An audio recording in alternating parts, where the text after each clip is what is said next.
You are watching the Vodka stream.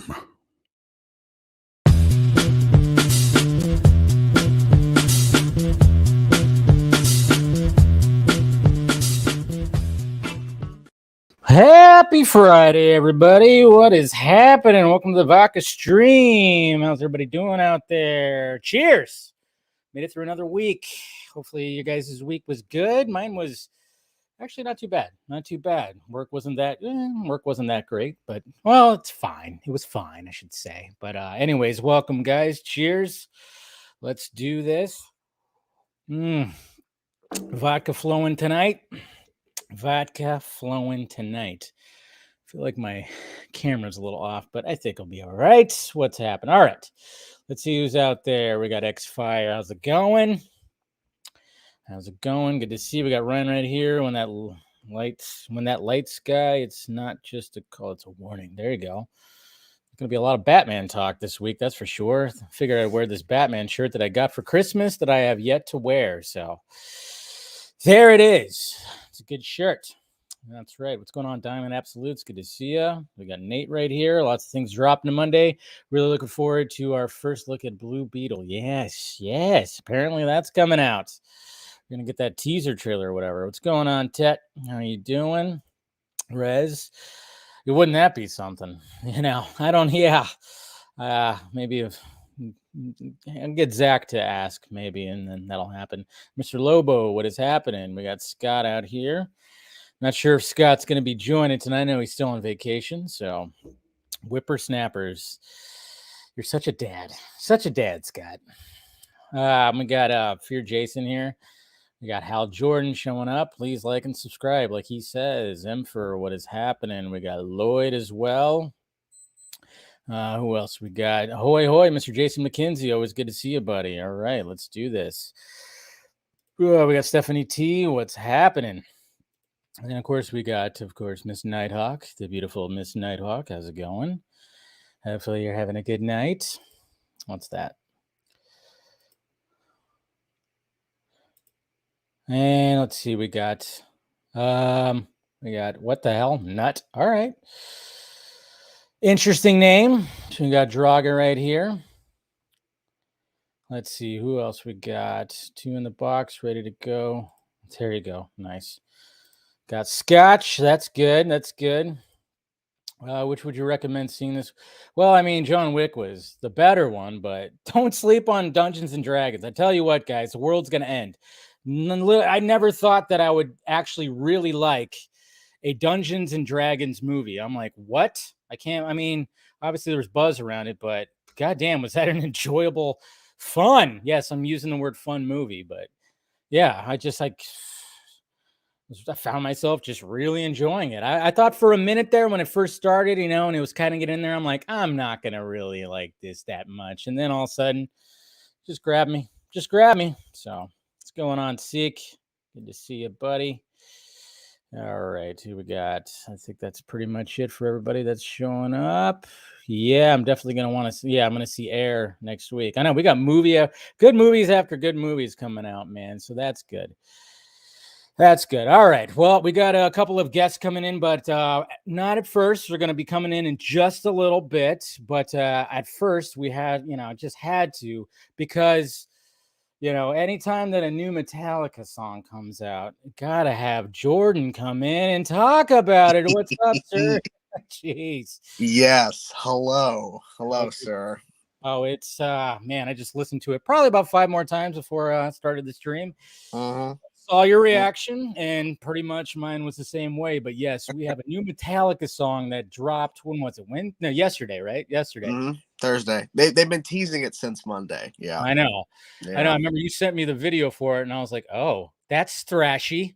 I kind of figured it wasn't going to be that the entire time, but that riff is really good, dude. I mean, yeah. I think we both agree that this is probably the best song on the so far. Yes, it is definitely the best song, for sure. In terms of the amount of things that are in it, and the fact that it's fast paced, like actual fast, not like medium fast. It's fast, especially with that riff, and especially the middle section too, which that was a lot going on there. But Yeah, this is definitely the best one so far. Yeah. Let me pull it up here. Yes, guys, we're going to be nerding out on Metallica for just a little bit. Don't worry, only for a little and then, bit. And then I'll be gone. You guys go back to your regular scheduled program. Don't worry. Exactly. But dude, I love the way that it freaking starts with some of bass, which is just so freaking good. Wait, guys, is that it? Oh yeah. And then pretty much it goes from there. But man, it's a good song. It's a good song.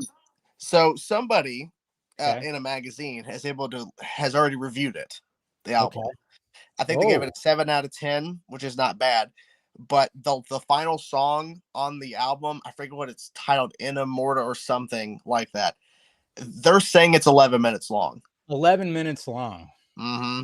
And this person, now obviously I don't know their taste in terms of what they consider a ballad or not, but they say there's no ballad and there's no instrumental, which is unfortunate. But if it's just hitting at you all the time, then whatever. Like, but 11 minutes, I'm like 11 minutes. Oof. But the way they worded it too is like it's a slow ride or something to the fact where it's not very, at least they're not saying it's like fast paced, but I'm thinking, is this the modern Outlaw Torn, the modern Bleeding Me or Fixer?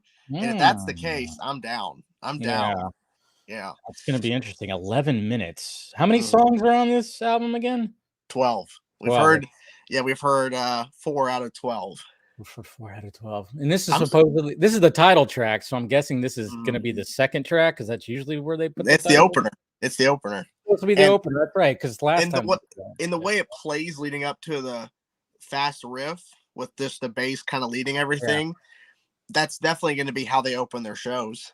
Because that is going to be the lead up. They're going to have that bass extended and faded in, and then they're going to have the lights going off. Dun, dun, dun. See? Dun, dun, dun, dun, dun. Yeah. See, I'm only going one night, and what if they don't play it the night I go? That's the only thing I want to be sad about because I want to hear it start like that. Eesh. Yeah. That's going to be that's going to be the question is what are they going to open the second show if they do it as their first or however they flip it? Like, what's going to be the opening? I'm guessing it might be Hardwired, or they might go the route of, okay, let's do That Was Just Your Life from Death Magnetic and have that as an opener. Yeah, God, so many possibilities, so many songs, but no, this one was it's definitely my favorite out of the bunch. That riff is excellent. That chorus is excellent. Everything's excellent. I've obviously liked the other three, but this one just, I don't know. This one just takes it for me for sure. And we got 2 weeks till the album comes out. Yeah, it's it'll be 2 weeks from today. I think I believe it's dropping on a Friday. Yeah. Is it dropping on a Friday? Oh boy. I think so. That's going to be a good day. You know it's going to leak beforehand though. Oh, I know, right? Because last time it did. I remember when that happened, the last album, when Hardwired leaked, I was like, no, I'm not going to listen. I'm not going to listen. And then shit. And then I just listened because I couldn't help myself, but I still bought it. Still bought the album, Of course. It couldn't help that it was already out there, but but of course still supported the album sales by purchasing the damn thing.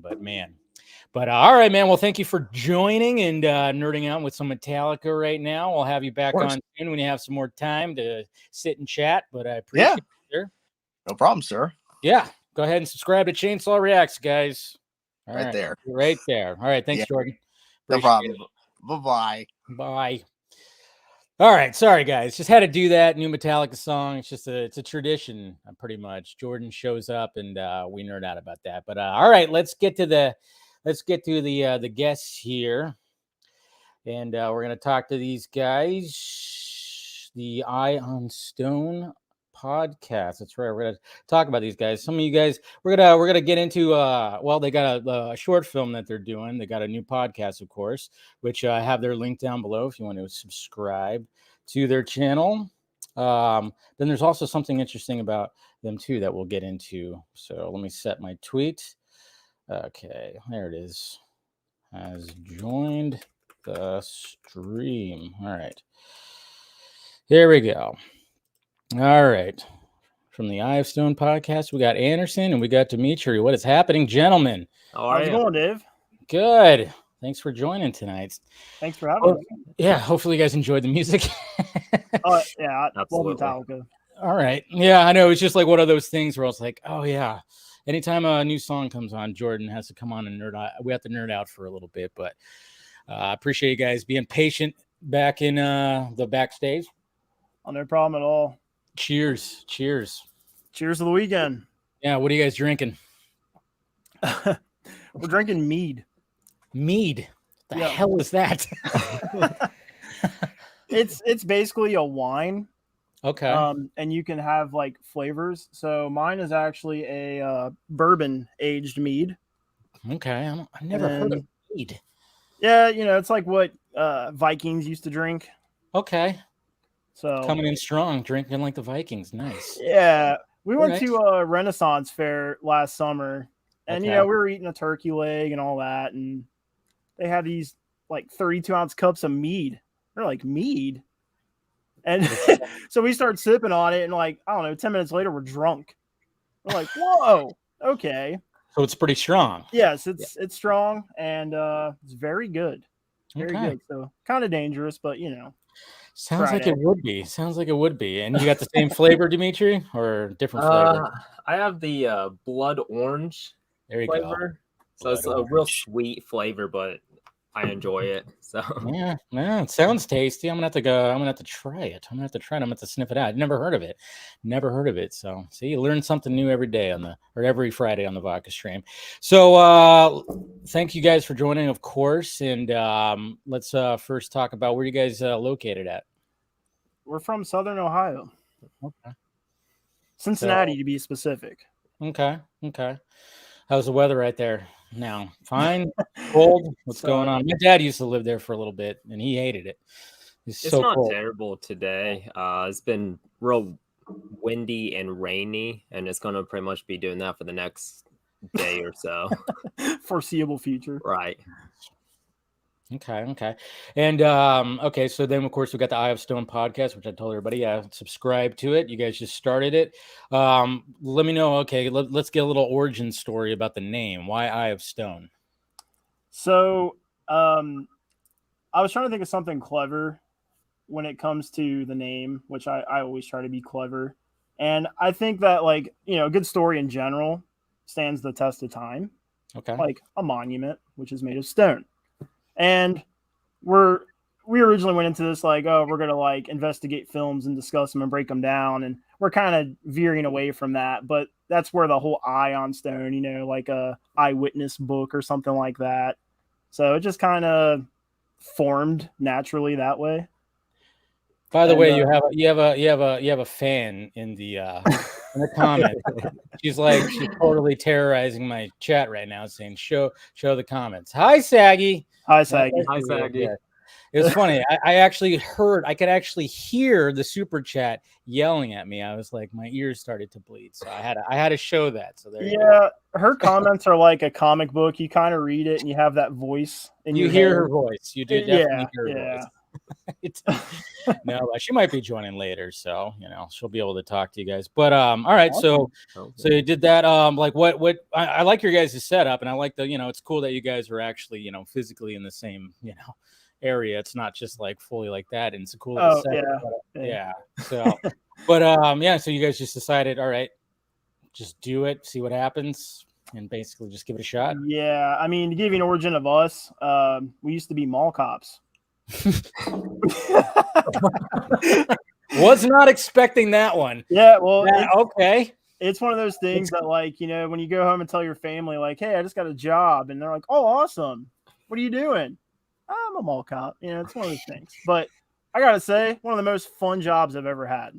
It seems like it would be. I mean, it was a blast. I actually met my wife working there. So did you really? Yeah. So it's one of those things. And then Jordan, who's on our show, we met him there as well. So wow, it's just kind of one of those things. But we both clicked instantly. He's got a Batman tattoo. I'm a big Batman fan. Look at that. Nice. We started talking about Batman and all that, and then we started talking about movies, and it ended up just being what we did at work. We would just talk about this kind of stuff. And Jordan was always saying we should start a podcast, and I was like, it sounds like too much work, but we finally decided to give it a shot. And I don't know, we're having fun. I mean, it's a lot of fun.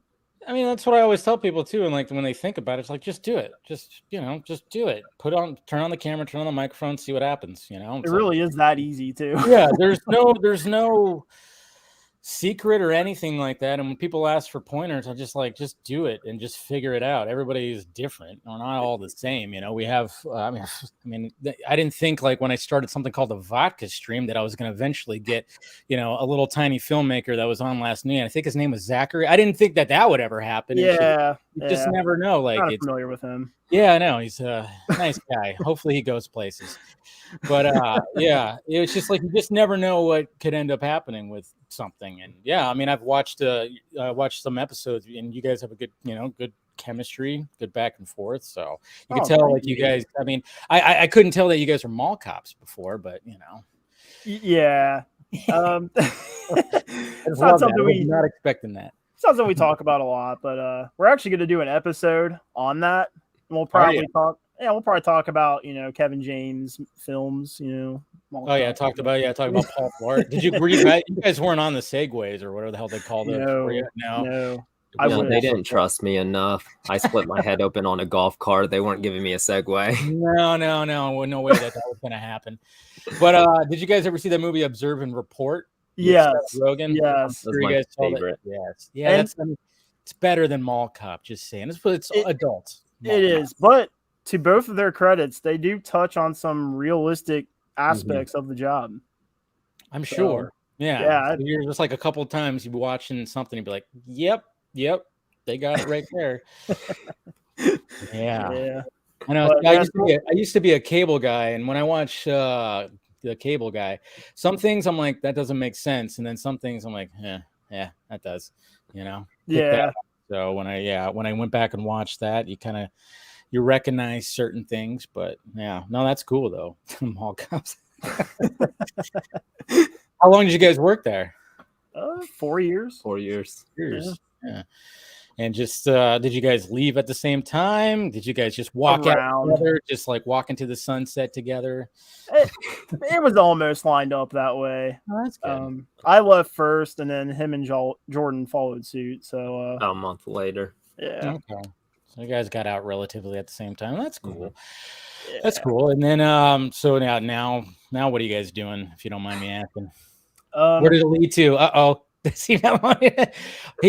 Are you a porn star or something? No. That would probably be better, but yeah, probably. I'm the assistant director for security at a mall, so I'm still so still kind of doing. Okay. Yeah, you upgraded though, Yeah, and he did take a break. To be fair, yeah, I did take a break. That's hilarious. I'm just like doing photography, editing videos, and this podcast right now. Just trying to let my creative wings flap and see what happens. That's good. I mean, we're going to talk about your short film because I remember you guys sent me the trailer and I dug it. We'll talk about that in a little bit. But one of the things I wanted to talk about is that mask that is behind you, Anderson. That mask that sits right there. Looks kind of familiar. Yeah. At one point, there was like a little something. If people are kind of wondering, if people kind of remember when there was like a little bit of a shakeup when it came to the Snyder fandom, when like these videos, these mystery videos, these cult-like videos came out where they're talking about the Snyder fandom, and everybody was going, "What the fuck is this?" Even I went, "What the hell? Is this serious or not?" And then you guys revealed that you guys revealed yourselves not too long ago, I should say. So talk about the origin of that whole thing and the pillars. Remember, I was one of the pillars. Oh yes, OG pillar. Yes, love it.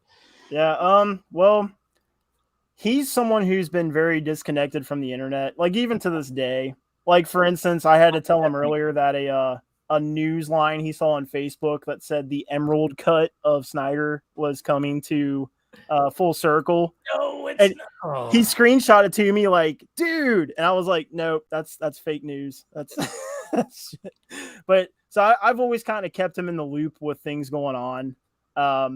And that's kind of how it started. I was telling him about all the stuff going on after the Snyder Cut came out. Yeah. You know, you couldn't go on a WB property without seeing the spam hashtags everywhere. And at first it was kind of humorous, like, wow, okay. But then it kind of got annoying. And we were just kind of like, all right, we're annoyed by this. How can we get back at these, you know, people? And we've always had a side hobby of making videos for fun for ourselves and like family and friends. We have like a private Instagram account where we'll post stuff and only they can see it. So like we already had a little bit of a history doing that. And yeah, so it kind of just came naturally like, oh, let's make fun of this. Let's make videos about it. And we were like, what would Saturday Night Live do if they had this, you know, story and they want to make fun of it? Yeah. So you're like, yeah, okay, we'll do a cult initiation. And it was funny because a lot of people thought it was just one guy, even though like he has tattoos on his arms. You can clearly see them in the first video. But so we had to convince people that it was more than like one person. And for a while we were saying it was 7 people because we were trying to make people think we were like crazed Snyder fans, like Unite the 7, you know, whatever. But yeah, it was just us two, just having fun.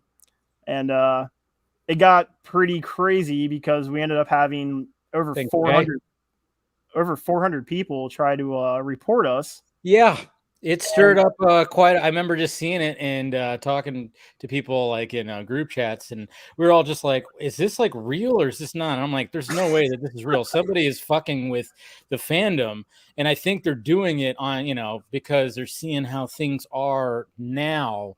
You know, how everything's crazy right now. They're fucking with that loud minority. And I mean, I got that right away. So I kind of I didn't like full on go, hey guys, this is great. And blah, blah, blah. I was just kind of like, I would just, when I'd see some of the videos, especially when I was named one of the pillars, I was like, hey, I made it, you know, but obviously I wasn't taking it too seriously. And I was like, oh, well, whoever they are, it's funny. It's funny. And then we got to the point where like, well, who's the other pillars? And we started kind of going like, yeah, is it going to be you, Steven? Huh? Or something like that. You almost inspired one of them when you said Garza. It was close. It was close. Yes. And the others were, I think, who was the other ones? So we had Swenson. Yes, right. Swenson. Meg, and then Chris O'Connell. That's right. You mean Sean O'Connell? Sorry, Sean O'Connell. Yeah. Yeah, that's right. Sean O'Connell. Yeah. So we had them, and those videos actually took a lot of time, which is why it took so long to like get them out there. Because they're very well done. So thank you. Yeah. It's kind of weird to like go back into someone's history because you kind of feel like a creep, but it was part of the aesthetic of the whole cult thing. So you know, it worked. But you were definitely our favorite pillar just because of how much crap we got for it. Because at the time, I mean, we wanted to pick you anyways, but at the time, everyone was like, oh, you're a fake Snyder fan. You know, because you were saying that you were okay with comic books of the continuation for the, you know, which that's still a gripe today with these people is like a live action or bust. So, yeah, as soon as we made that video, we had people DMing us, take that video down or else. Like we were getting threats and they were wanting us to denounce you as a pillar. So then we made a video about how we weren't denouncing you. And that made him even more mad. So we had a lot of fun with your specific pillar announcement. That was a good time. Awesome. Yeah. Well, I appreciate it. You know, I would get messages and be like, what the hell is this? And I'm like, not me. And so I think there's even people that thought maybe it was me doing it or something too. I don't know. I'm like, no, I don't have time to do that. That's not like, you know, that's not something that you just do in like you know, in an afternoon. That looks like it takes some time with all the stuff that you're putting in there. But yeah, it was just funny because I was just, you know, like I said, and then people were trying to out you like who it was. Oh, it's somebody that's a fan of the Batman. It's a Batman stan. And like, what does that even mean? I still don't know what that means. Like, yeah, I'm a fan of the Batman and I'm a fan of Zack Snyder's Justice League. It's okay. You know, I don't understand why I have to pick a side. I've never understood that. it's like what you like, it just doesn't, who cares. But no, it was quite interesting. And the traction that it got throughout that. I mean, that's the thing, is like, it's a small portion of the fandom, but man, you rile them up, they go to town. It's crazy. It's crazy. They still do. I mean, and like, I remember we kind of talked about, like, but when were you like, Dmitry, you said like you weren't like really like knowing exactly a lot of things that were happening online. So like, when you guys were making this, did you really like start kind of looking, like, obviously you guys had to research and look into all this stuff? Is that when you kind of got into it? Yeah, at that point in time, I wasn't on Twitter, so I didn't see anything on Twitter. Anderson would just be showing me tweets that people would make or tell me different things, and then I was like, all right, you need to teach me how to use this because I'm beyond lost. So once that started, then I started looking into more on Twitter and stuff like that. Yeah, I think the most surprising part of that was we'd go on TikTok or just scroll on YouTube, and there were people making videos about us, which was pretty crazy. They were actually they were making response videos. Yeah, so many. And there were people that thought you were behind the page. Yeah. There were people that thought there was a whole bunch of other YouTubers. We'd have people message us like, I know you're Matt Jarbo. And I'd be like, oh my God. Because he was one of the first people that made a video about us. And so people thought he was just trying to get clout by doing coverage on his own project. That makes a lot of sense. Just Jesus Christ. No, I mean, that's the thing. They always like to throw that the C word, or I say the CC word, the double C word, because it was clout chasing. I mean, I heard that. I read that.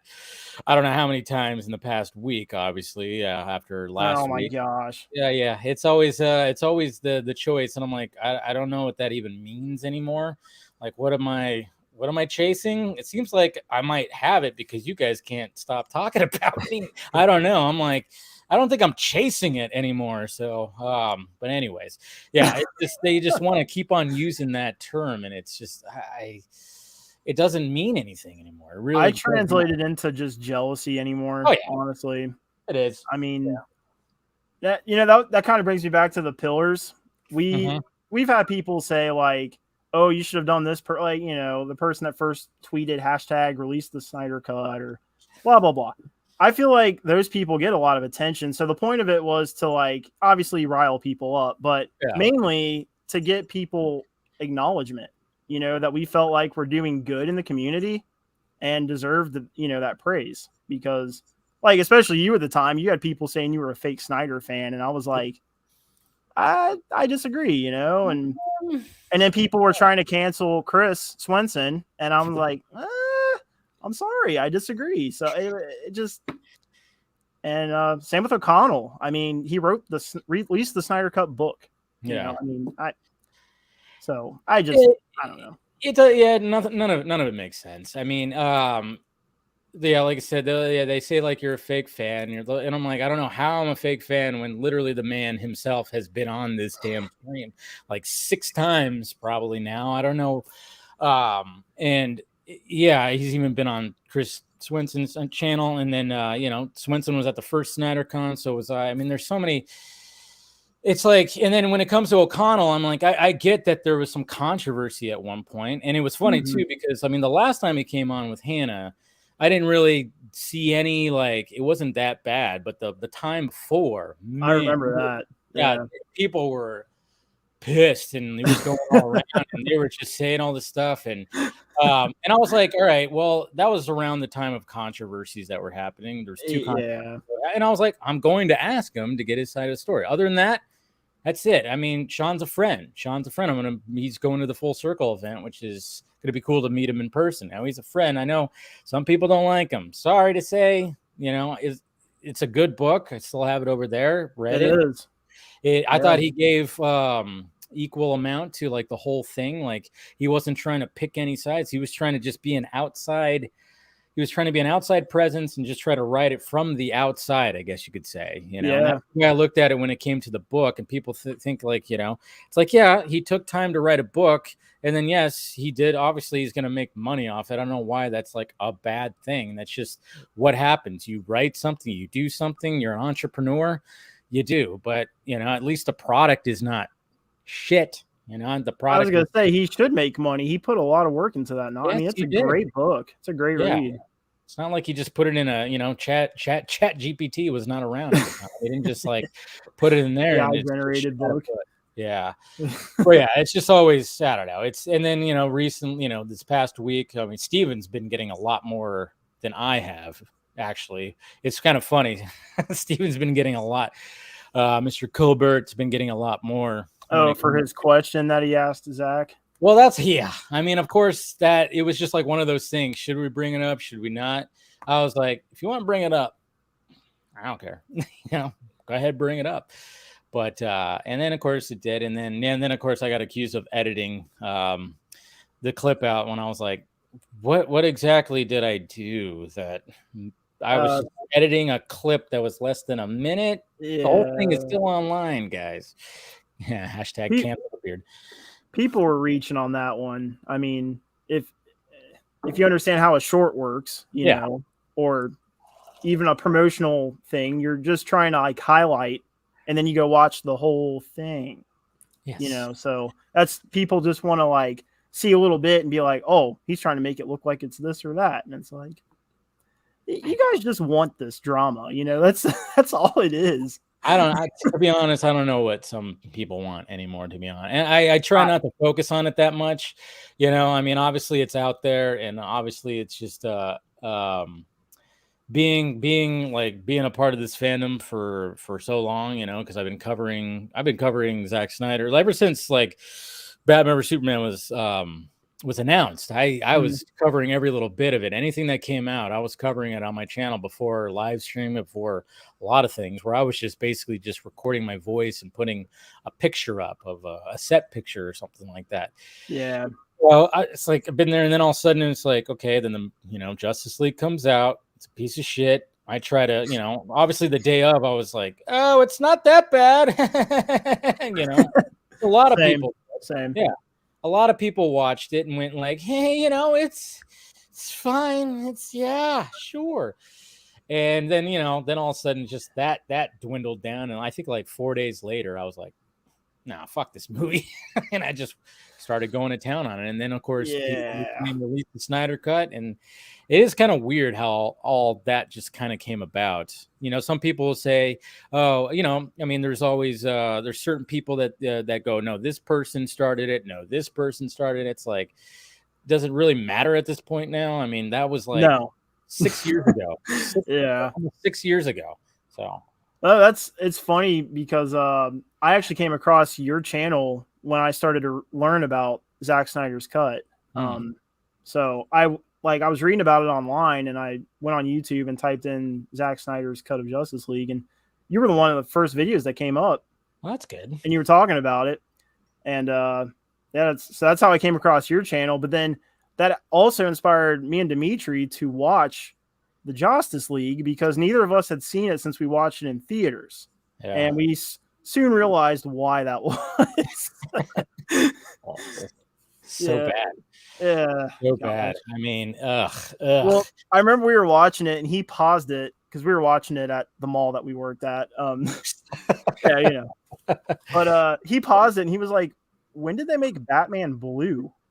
Exactly. And I was like, you know what? I think he would like that in the theaters. I was just trying to like tell myself it wasn't there, you know, but it was there. Batman was blue.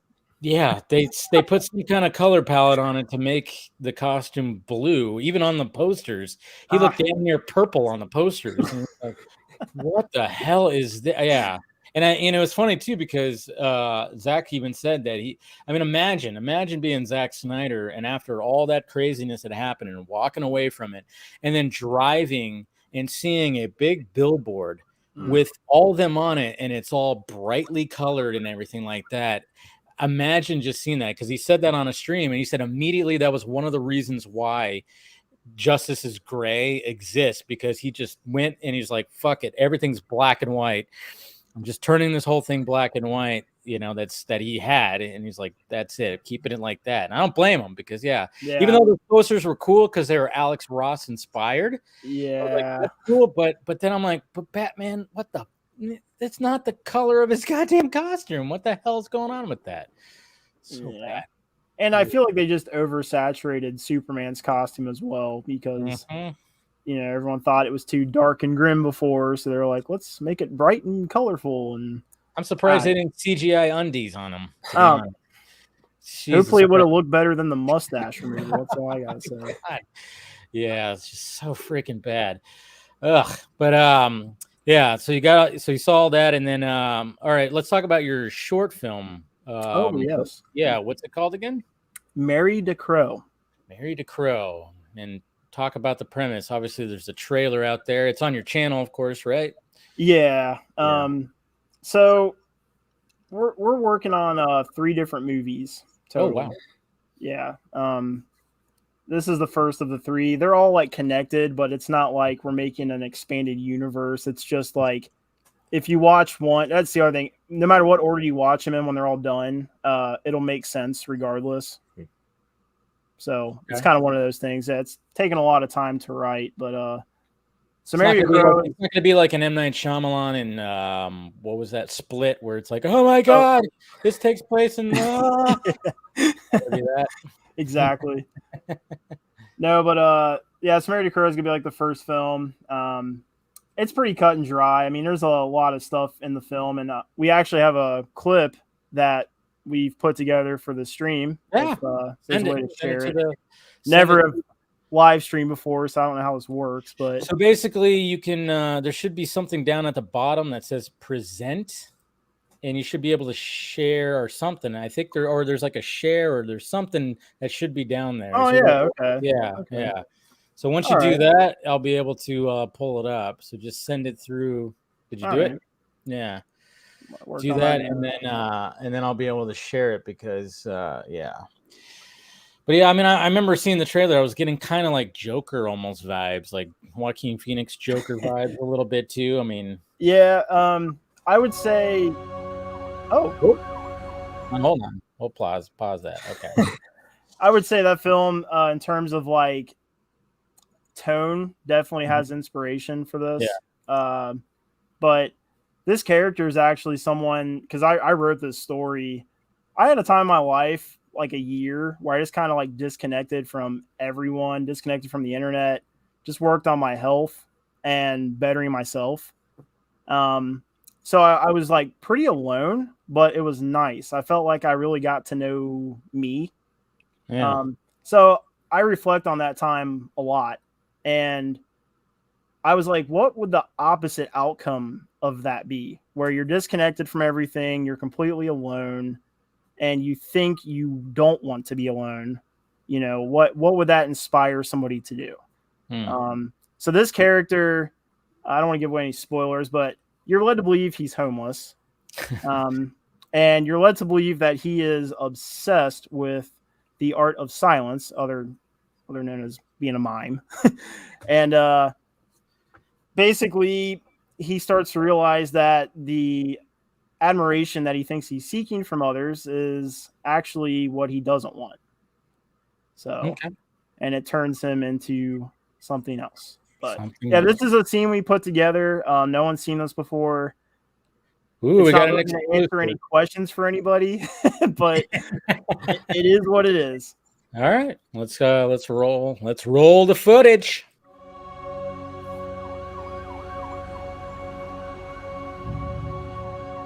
Cool shot.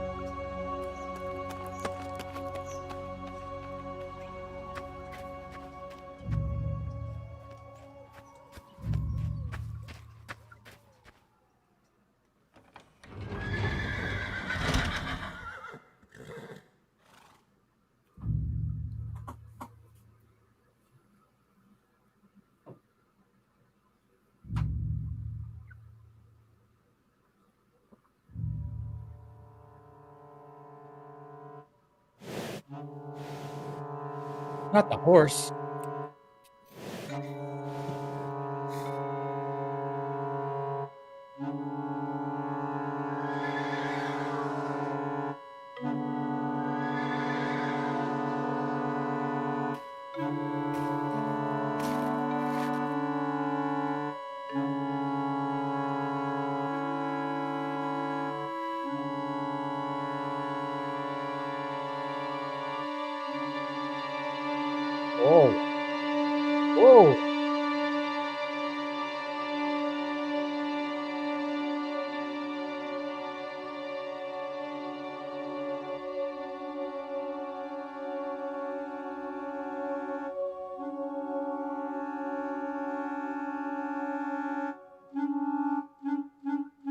Dark. I like it. I would just like to state no horses were harmed in the making of I was this. just about to say, don't worry, guys. No horses were harmed, I'm sure. The guy's hungry. Yeah. Yeah. It's like needed something. What what'd you use for blood? We actually ordered this stuff called Hollywood Blood Oh wow. Well, that works. online, yeah. So What's it taste like? honestly, It's not bad. yeah, it's not terrible. I don't know. I thought it would. You would think it would be sweet. It smells like it's sweet, but it's not. It's not sweet. It's at all, not. No. Yeah, because anytime I've done short films before too, where I've had to use blood, but I just use strawberry syrup, and of course you just kind of play with the, make it look like, because it's bright, obviously, but then if you drop down the color palette a little bit or something, you adjust that, you can make it where it doesn't look like that. But see, I think Saggy's gonna turn on you now, because now she's like, "Why y'all eat the pony?" Yeah, now she's you lost your fan. It's hard out there for a street mime, all right? Hey, no, I mean that's a dark scene. I liked it. No, I like. Oh, thank you. Yeah. Like what filmmakers have like inspired you, like when getting into all this? Oh, okay. Tough question. Yeah. So I am a big fan of Zack Snyder. I'll just get that one out of the way. No, you're not. Lies. He's just fluffy. Yeah, fake fan. Yeah, total fake fan. What are you talking about? No, but like 300, the way that he emphasizes blood splatter and combat with slow motion, I've always thought that was pretty cool, because he's basically making something gory and violent beautiful in a sense, which is hard to pull off. He really is. And it's funny because I watched it last weekend with my girlfriend. She hadn't seen it. And I was like, hey, after, especially having Zach on, I was like, you haven't seen 300. We're watching 300. And of course, it's an easy sell, because it's a bunch of sweaty dudes and, in their undies, like battling with six packs and nipples out and shit like that. I mean, it's like sold. And she really liked it. And yeah, I mean, there's parts where, of course, it's like, whoa, there's, it's gory, but there's a beautifulfulness. And I told her, I was like, if you read the comic book, I mean, Frank Miller and the illustrator, it's all over the page. Like in there's certain times where it's just everything, it's just blood everywhere. So, I mean, he just nailed it when it came to adapting it to live action. Yeah. And then I like I said, Joker, Todd Phillips, I think Joker is a masterclass in filmmaking, from sound design to cinematography. And then the color palette for that film is just chef's kiss. I really think that movie is the reason we're getting films like the Batman and, the Elseworlds now, that hopefully are all dark and gritty like that, because I love that tone. Love that tone. I don't know, Dmitry, you got any? You did most of the cinematography on that. So. Yeah. I was gonna say, Dmitry, like, what were you doing? Like, what was your role in all this? Obviously we got writer, director, star over here. What about you?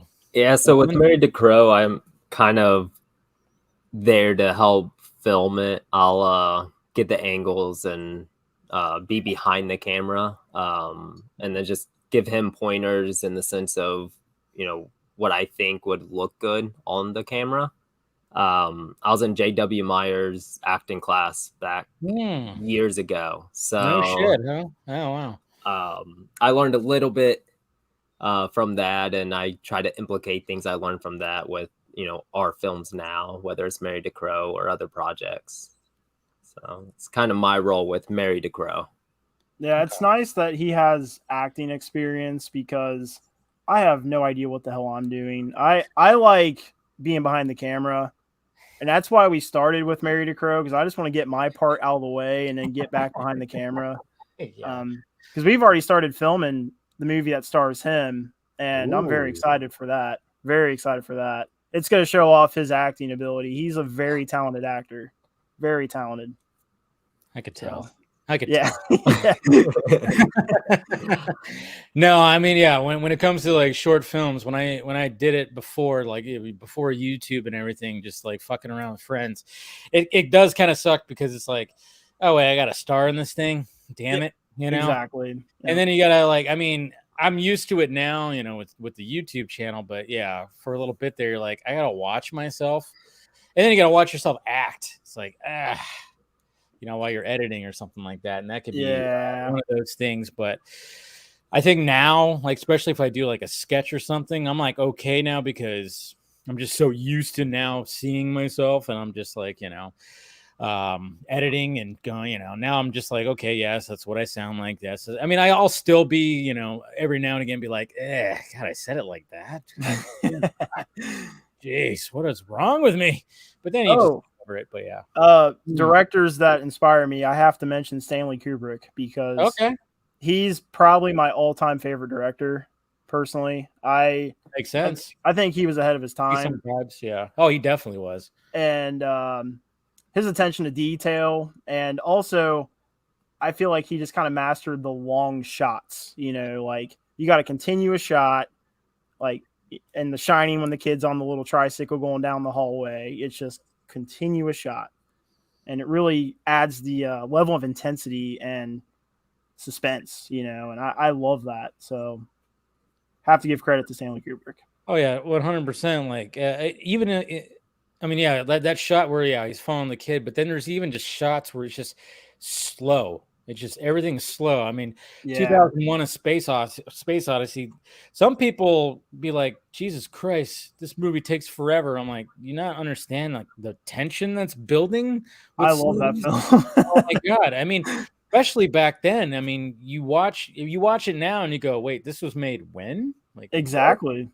You know, and I even read the book too, and I'm just like, I mean, obviously back then they thought, you know, by 2000, because you just thought the year 2000, oh my God, flying cars, we're gonna be on different planets and all this stuff. Little did we know we were gonna freak out because we thought our fucking computers were gonna all shut off. You know, it's like, whoa, Y2K, oh no, you know, nothing really. No, we're not quite there, but. Yeah, it is kind of funny how when you watch older movies about the future, they thought by the year 2000 we were going to be just this magnificent. Now we're in 2023 and we're still going, where's our hoverboard, man? Yeah. Elon, come on. What are you doing? You took over Twitter. You should have made a hoverboard. Fuck. Yeah, seriously. Yeah, but no, Kubrick's a good one. I like Eyes Wide Shut. Wasn't that his last one? Eyes Wide Shut was his last one, I believe. Yeah, it was. And even some of those, I mean, the build-up shot when Tom Cruise goes into that, you know, the big whole cult orgy thing and all the way through that. I mean, that whole thing is just, it's slow, but I mean, you're just walking the journey and you're just like, and the music too. So they're doing that chant thing. Yes. Too. Oh yeah, all that kind of stuff is just very, very creepy. Very creepy vibes through that, and then, you know, and it's basically a movie about a couple falling apart. But there's there's so many layers. So Stanley Kubrick's a good one. Any M. Night Shyamalan inspirations at all, or no? Yeah. So I love The Village. Okay. A lot of people don't like that movie, but I think it's great. You know what? I tell people not to sleep on that movie because I think people didn't like the twist. I thought the twist was great. Yeah, because you don't expect it. No. I remember being in the movie theater and going, oh, I know where this is going. Like, it hit me right before it was revealed. And I love that. I love it when it like hits right before. I don't like it when I pinpoint it right at, you know, earlier. Like, yeah, it's kind of cool because I'm like, you know, I figured it out.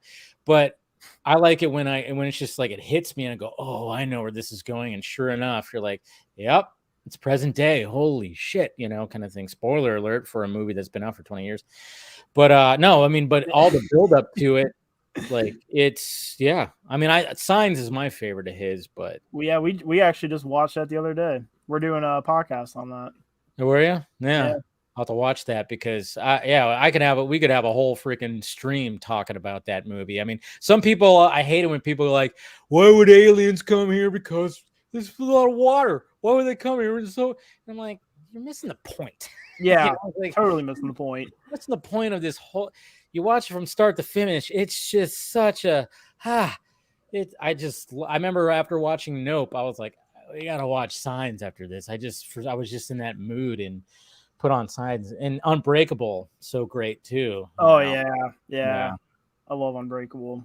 Just so great. But, I don't know, Dmitry, have you seen The Village? I've not. It's on the list. Oh, all right. I was worried about it because we were talking about M. Night Shyamalan the other day, and you weren't saying much. So I was like, no, but what? Him not saying much? Nah. You're off the podcast. See, I was yeah, done. I'll be your co-host. Don't worry. My movies that I used to watch were very, very small selection, like Star Wars. I'd watch that. I could see the things behind you, and of course you're an It fan too. I like your Pennywise statue. Thank you. Yeah. So I'm just now starting to branch out on what I watch more recently. Good. But we got your biggest fan's going to be joining right now because she had to say hi. There she is with her big face right in your face. Hi, Saggy. Hi, Saggy. Long time listener, first time caller. Yeah. Oh, she's speechless. Oh my god. I'm sorry. I mean, these guys really like impress the crap out of me. I'm not even exaggerating. Like, I feel like awkward. Thank you. Here, let me break the tension. We have something to tell you, Saggy. Uh-oh. Oh God, is it bad? Do I gotta leave? No. What? You see this mask back here? My mask? You want it? Yes! There you go. Yeah, there weren't a lot of entries, but you had 3 entries just for being a long-time supporter, so we were kind of not surprised when you won, but yay! No, thank you. No, listen, I'm not joking. Like, I feel wow, what's wrong with me right now? Like, no, because like when I first saw you guys and the way you shook up, because you guys know I've been calling out certain people from that for a while, but like the way the way you guys did it was amazing. It was genius and it was very artistic, and I was like obsessed with that account. Like, dude, I was obsessed. Like, I was talking about it. Like, guys, did you see this? Who are these people? Like, they're crazy. I love it. This is awesome. Like, I was immediately like invested, and I followed that account. Actually, like that account is like, you know how you can actually have notifications turned on for Twitter accounts? Your account was the only account I turned on those notifications. So anytime that account tweeted, I was always seeing everything. And yeah, I thought the way you guys do your calling out of things, like, it was genius. It was creative. It was the production quality of how you guys presented this little story arc you were doing was genius. And I was immediately like, these guys are freaking talented. I'm obsessed with them. I need to know these guys. Well, thank you. Aw, you're making his face red, Saggy. Jeez. Well, it's funny because we were really just killing time with that. Like, not trying to sound like, you know, oh yeah, we're badass, we can make this stuff like nothing. But I mean, we were really just having fun with it. And I mean, that's what she's not the only person that's reached out to us, but she has been a constant supporter, and we've always appreciated her. So, right, yeah, it means a lot that you've always had our back. Oh yeah, no, it was great the way you guys came out of nowhere, and like Dave said when you guys were talking about, like, yeah, you guys shook up. Like, everybody was talking about you guys. Everybody in my circle was talking about you guys. It was insane that like something as simple as you just dropping a video with the mask on and the message, and everyone's like, who the hell are these guys? You had another mask man making videos about you, like, I'm the only. It was crazy. You guys shook up the fandom. You guys did. You shook up the fandom, and I loved you for it. I was like, yes, these are the fans I love and the people I support, because like, you guys are the real deal. Well, thank you. Yeah, we had a lot of fun, and we do miss that time period because we've had people asking us to continue it, which has been very interesting. Surprising. Well, I mean, you could kind of still if you wanted to. Yeah, I mean, they know who you are now, though, so that kind of. We have some idea. Yeah, I know that kind of takes away the appeal, I guess. But I mean, we have ideas for things we could do, but I don't know. It's one of those things where it's like we can do it, and then we can deal with all the backlash. Like we had to do so much work just to get our Twitter page back after that reporting event. It was ridiculous, and we kind of like that page is there for reference now. Like, if anyone wants to dispute how toxic that part of the fandom can be, go in our comment section. We'll show you our DMs. We were getting death threats about movies. I know. It's all about big shit. No, I've gotten the death threats too, and I've gotten all the kind of we all kind of have. Yeah, no, it comes with the gig. It comes with the gig. But somebody's going to be joining right now. Somebody who wishes he was part of one of the pillars. Throw a knife at Steven. No. Yeah. I don't have my new drop yet. I don't have it. I didn't have it. I'm sorry, Steven. It's been I've been too busy editing out certain things of the stream last week. So I know I got to get Steven wants, of course, because him and Zach had a moment last week. Yeah, I made a little edit about that. That's right. You guys. Yeah, you did. Oh, that's right. You guys did make the edit about that. Yeah. That was hilarious too. It was good. I was gonna make a different edit, but I just didn't have time. But don't worry, Steve. No, it's fine. By the way, Steven, I have to say, thank you, because honestly, like I the one thing that ticked me off the most, and I know that you guys probably saw the stream I did. I can hear my voice. That's it's probably Steven because you don't have your headphones. Let me switch my headphones. Yeah. I'll wait to say what I have to say when he gets his headphones on. Yeah. It's weird hearing my own voice. I apologize. Whenever I hear my voice, I'm like, I can understand, guys, why my voice irritates you. It irritates me too. Everybody has, everybody does that. Yes. Okay, I think we're good now. So, go ahead. Okay, so Steven, I want to thank you because I know like I don't want to dive too much into it because drama, but I will say that you really were the MVP of that stream. And I was like, Steven needs to get credit from everybody because Steven asked the question that no one else was wanting to ask. And you literally dropped that ball. Everybody in their like everyone was buzzing about that too. They're like, oh, Steven asked the question. Steven did the thing. He said the thing. And everyone was freaking out. I'm like, Steven, that was a very amazing thing you did. And regardless of the backlash you're getting, which is definitely not deserved, I was so happy and proud of you for just being like, I'm just going to ask. That's part of why I asked the question too, though, is to sort of make that point. And I made the joke afterwards that people also didn't like, where I was like, well, clearly this is going to settle everything on Twitter now. There's not going to be any more arguments about this. And it's hilarious because everybody thought that I was making fun of them ahead of like priming a joke about people like being conspiracy theorists about it. But I meant there was people were saying this is proof that he's done, and people were saying this is proof that he's not done. And it's like the whole point was that it doesn't matter what I asked or what he said. Everyone was gonna just continue saying what they've been saying all along, and like nobody's mind was gonna be changed no matter what Zach said. So right. So I was glad to kind of throw that. It's kind of my thing, I think, because I did that at the Army of the Dead set visit too. All the journalists were like not like dancing around it, and he hadn't talked to anybody yet. And I was like, so do you want the Snyder Cut released? Yeah, that was before it even came out. Yeah. Well, that's why it didn't even come out until after the movie was released. Yeah. But like people never want to ask those questions. It's like someone's just that's why I said, because I don't know if you saw I know Dave saw my stream, because I was heated when I saw people going at you guys. I was like, you will put respect on their name. Yeah, I had to put the volume at 3. Yeah. I was legit angry because I'm like, I hate that stuff, because I'm like, we're all content creators, we're all fans. And it became got to the point, like, where did we get to this point where the whole popular opinion is just to argue with each other over things that aren't making us money? Like, they're not really financially helping us. This is not to diminish your presence, but like, this is not our first. Like, you could say this is our rodeo, right? Like me and Dave. Like, this is like that. The response to that is kind of what we like.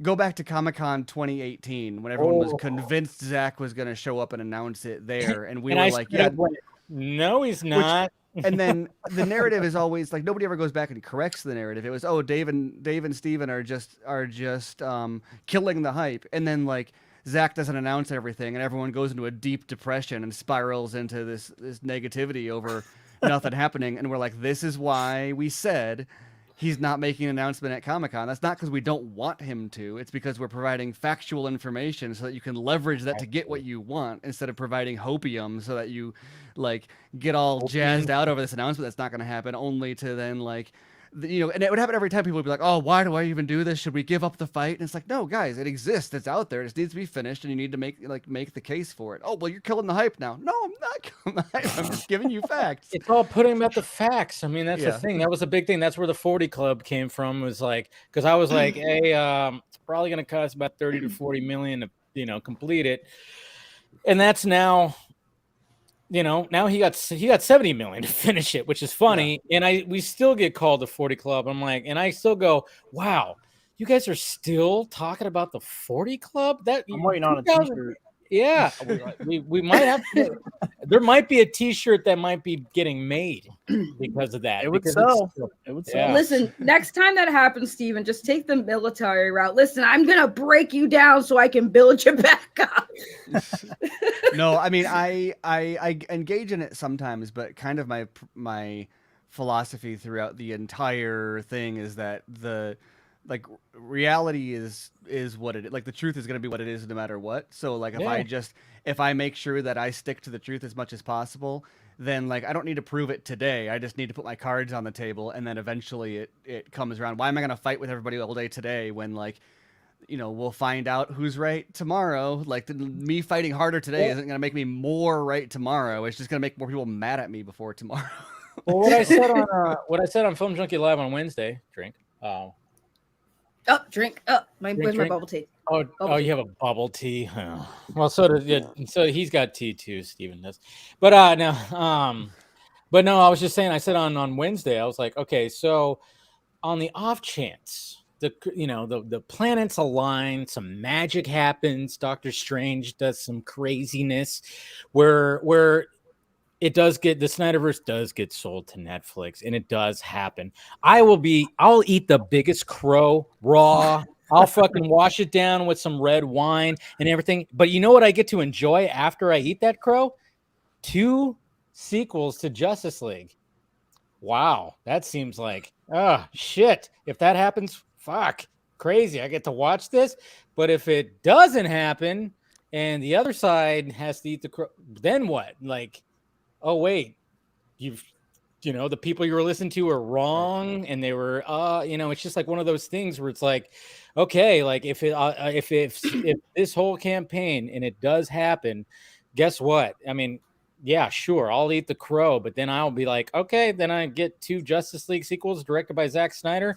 What happens when it's the other side? When it comes to this, there's no win, I guess you could say, except for what exactly, By the way, cancel Dave for using a Marvel character to reference DC anything. Like, I know, right? I should have said Dr. Fate. You said Doctor Strange. You're a fake fan. You're not a true fan. How dare you? Said Fate. I'm sorry. Dr. Fate is a gun. Well, no, I guess he's not a gunverse. He's like a rockverse character now, right? Yeah. That sucks. Can we just pretend the rock thing didn't happen?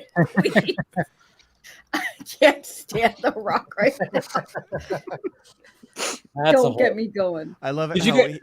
All of his videos on Instagram now are like, it went from like every single thing being like motivational videos, and the hierarchy of power is about to change. Now everything is him doing like a taste test and smiling at the camera, or like his daughters are like painting his face with clown makeup, and he's like eyebrow at the camera, but he's not saying anything.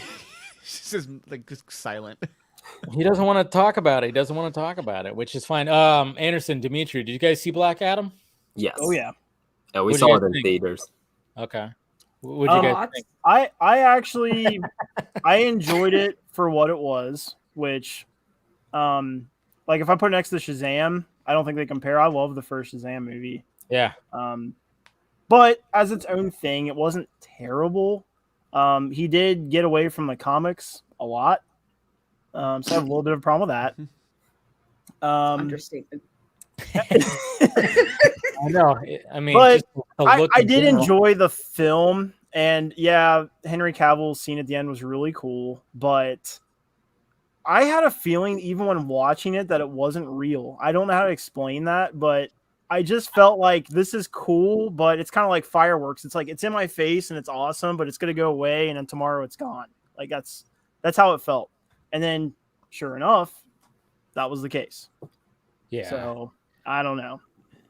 And it also just felt like a very last minute thing. Like, here's this okay movie. Oh, Henry Cavill's back. And that's what's supposed to sell me on this Rockverse, as Steven called it.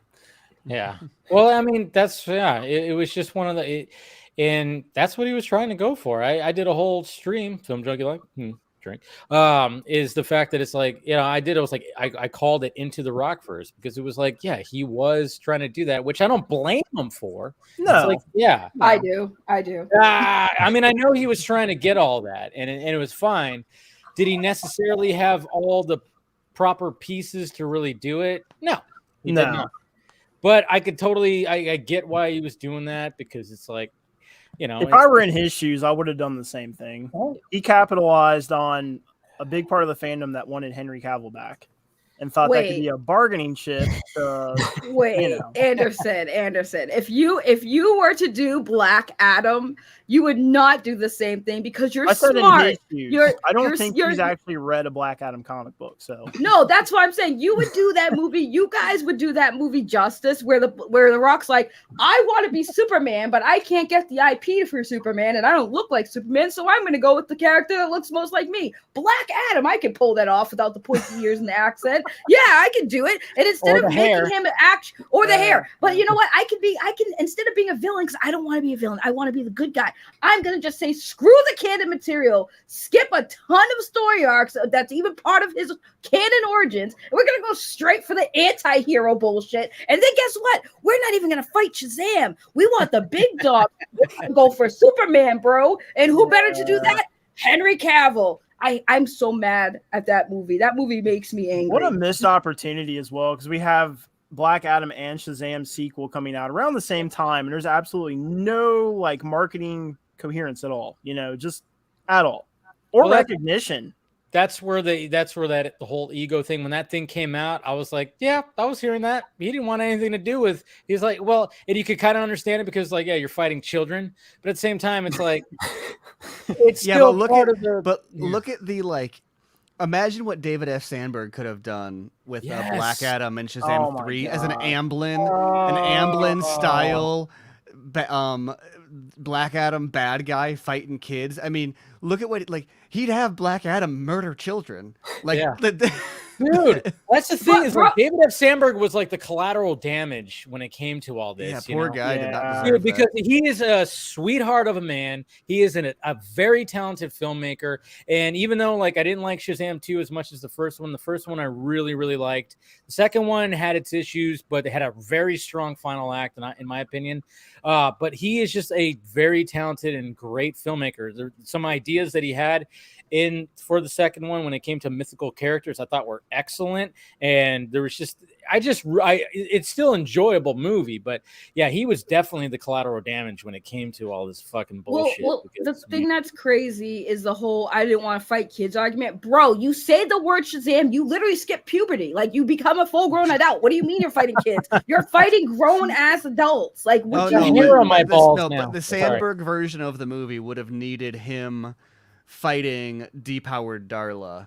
Like, that would be like Listen, I'm just saying, sometimes if the storyline, if your heroes are children who morph into adults and they get depowered, I mean, sometimes you just gotta kill some kids. I mean, sorry. Hashtag cancel Saggy. There you go. Okay, we got a couple more people joining in right now. We got somebody from the land down under. We got Mr. Axel Gerard. Hey guys, how we doing? Axel. And then we got Sick. Mall Cop Sick. Mall Cop. Speaking of killing kids, hi everybody. Pulled you in right at the right moment there, Sick. I'm a good segue for that. Yeah. I'm the Sandberg of this conversation. I'm the buffer. Oh my God, Dave's icon became part of my eye. Do you want me to keep it there? I could turn it off if you'd like me to. No, you could keep it there. I want an eye patch to look like your logo. I'm your eyeball. Anyways, thank you guys for joining. Appreciate it. Say hi to Andersen and Dmitry, of course, to the future guests right here. Hello, by the way, Dmitry, I like your shirt. I meant to mention that earlier. Thank you. I like the Dunder Mifflin shirt. Too many Batman shirts on this panel, so I brought. I know, right? Yeah. Well, you know, it's funny. I got the shirt for Christmas, hadn't worn it yet, and I was like, finally, I found it within like the ruckus of laundry, and I was like, oh yeah. And then I was like, oh, I'll wear it on Friday. I was gonna wear it last Friday, but I was like, I'll wear the fat bat because you know that little filmmaker dude was on, and I was like, I wanted to support his little tiny, you know, Batman v Superman film. You know, so you know. By the way, I'm wearing my Snyder jersey. Well, I was gonna say we have some complaints about Dmitry. You talk way too much, and you should shut up. Sorry. Yeah, it was annoying me at the beginning. I was like, dude, I'm trying to listen to Andersen and Dave here. Like, what the hell? Yeah. Right? Dimitri just wouldn't stop talking, and we're just sitting here like, doesn't know how to dude. shut up. He I really want to say, first of all, what that clip you showed, even though it made my stomach turn, very well done. It was really well done. I look forward. I'm going to subscribe to you guys and check out your stuff for sure. Dave, I want to say, like, and all of you guys, Steven and everyone, like that. I think it's the coolest thing in the world that Zack comes on this show sometimes, and that you guys get to interact with him. I mean, like, this is literally like, you know, it's like when I met Tom. Like, your whole channel's revolved around someone's work that you admire tremendously, and for him to take time out of his day to come here and just shoot the shit with you, show you some cool stuff, you know, talk to you about things, is just the coolest thing. And I don't get who gives two fucks about someone who's jealous of that. Thinks like, you know, you guys have the right mentality. You and Steven just power through and just keep having them back on. It just makes them hate you more, but you're living your dream. And I think it's so cool. So Zack, you're awesome for doing that. The whole thing about that group too, that is a dangerous sort of it's a trap, is that it's an outsized voice. Like it's not, you know, there's like 40 people let's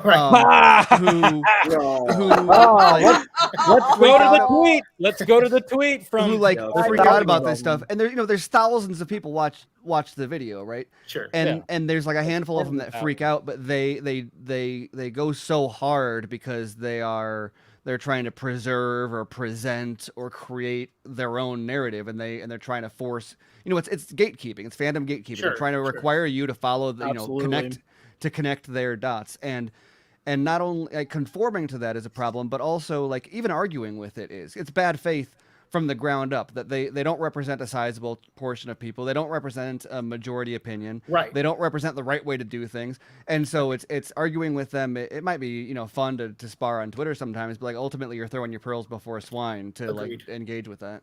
Yeah. I mean, it's content. It's content for me, Steve. Yeah, I mean, if it's content. Well, no, if you're getting your bag from it, then get your bag. But like if you're not, then like it's a waste of time. Listen, I just want all of these people to keep tagging Zack in post mentioning Saggy Melons, because that to me is the most funniest thing ever. No, because think about it.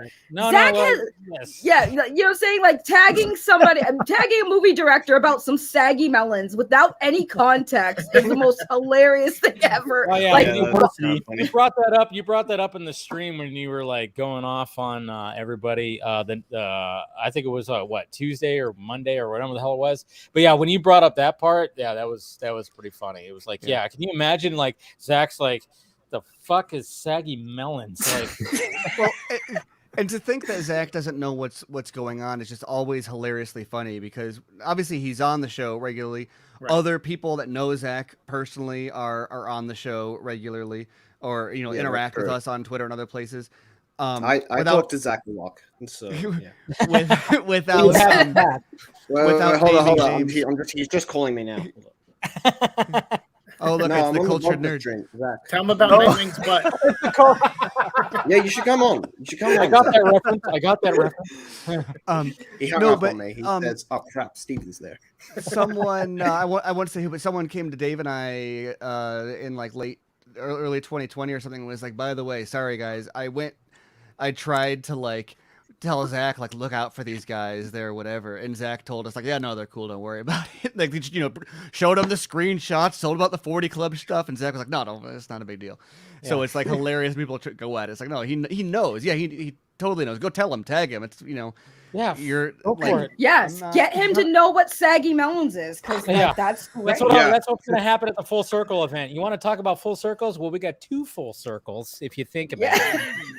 Hey. I'm surprised at how much they were tagging me on Twitter after that other stream, that like Zach wasn't probably asking like, what the hell are they talking about? Some saggy breasts. Like, I don't understand. Like, am I missing something? Did I have a girl in my movies with some saggy breastises? Like, the things that I think of when people tag my name and stuff, I'm like, yeah, I picked the best name because no one has any idea. No, it's smart. It's smart. It definitely is smart because nobody's going to have that name. It's a unique name. But yeah, when you said that, I was like, that is pretty hilarious. But yeah, going back to what Steven said, it's like, Zach, I mean, he's not going to be like in the shit of it. But I mean, what was funny is like, one of the things that I think like when it came to at least getting the Snyder cut out is he kind of was like, maybe this thing can happen. Let's get out there and see what's going on when it comes to fandoms. And I think like he had some people out there that went out and just kind of like, put out their feelers. And, one of them might have contacted me at one point, which I told Steven about like a week later. I was like, hey, I think someone's fucking with me. And then all of a sudden it was just like, I don't know if this guy's legit. And this is all I always refer to him as, the source. Obviously people don't like it when you say source because it's like, sources. I'm not going to reveal who it is. But at the same time, it was like, it was somebody who was emailed, and I was like, this is some Marvel fanboy fucking with me. I know it. It's like that guy for like a few weeks. I was like, vetted him. And then all of a sudden he goes, hey, what's your Vero? I went, it's just my name. And 20 minutes later, Zack Snyder wants to connect with you. I'm like, oh shit, this guy's legit. Oh man, well, all right. And then I just started asking him questions like crazy, but and I still won't reveal who that person is. It was me. Yeah, it was Saggy. 100%. She was like, she's a double agent. That's what it is. No, but Saggy Melon is a double agent. Yes, that's what it is. It was her. Yeah. But no, it's just one of those things where it's like Zach doesn't want to be in the shit, but he's got, he's the general. He's like, all right, let's see what's going on. And then he put trust in certain individuals. You got the TPZ guys that he talks to a lot. He found like a nice little group that he talks to behind the scenes all the time. They went to his house last year and everything. And that's why like anytime that these scoopsy daisies over here try to scoop anything Zack Snyder, and when they try to scoop this event, which is ridiculous because it's like this is not an event about like revealing stuff and like, oh my god, the Emerald cut, there's a cause behind it.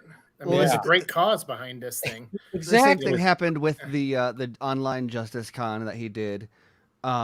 Where that was back in the Lightcast and Cultured Nerd days, where they were like, oh, Affleck and Cavill are gonna be there, and they're gonna announce all these different things that they were like teasing that were gonna be announced, and like Meg and Nerd Queens were organizing it, and they were like, can you guys stop telling lies about what's gonna happen at this event, because you're like really ruining, like it's not just inaccurate stuff that you're making up, but you're setting fan expectations for something that like we're not delivering. And this is like a charity event. Like this is not only untrue, but it's counterproductive to what we're doing. And they're not around anymore for a reason. But the only thing that I could see that maybe Zach would bring is maybe he has some footage from the driveway scene with Wayne T. Carr, and I would not be surprised if Wayne T. Carr is there and they might talk about it with each other. That's, I think, but when people are like, claiming that they're going to have a Snyder cut of the Snyder cut, shown where Snyder it's going to have.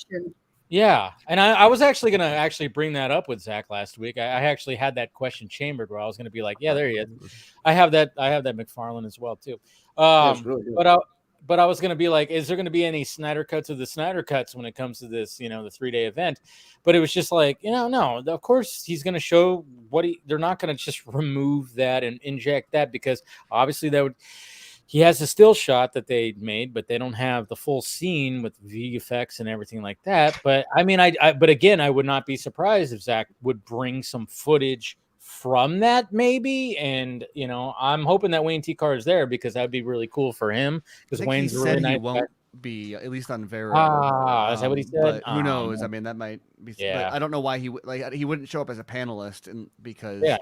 So yeah. Well, Wade just had a baby, so he's been very busy with that. That's true. Yeah, Wade had a baby, so he's being a dad. So dad priorities, man. I'd like to see the process behind Ben Affleck and Jared Leto when making that nightmare scene.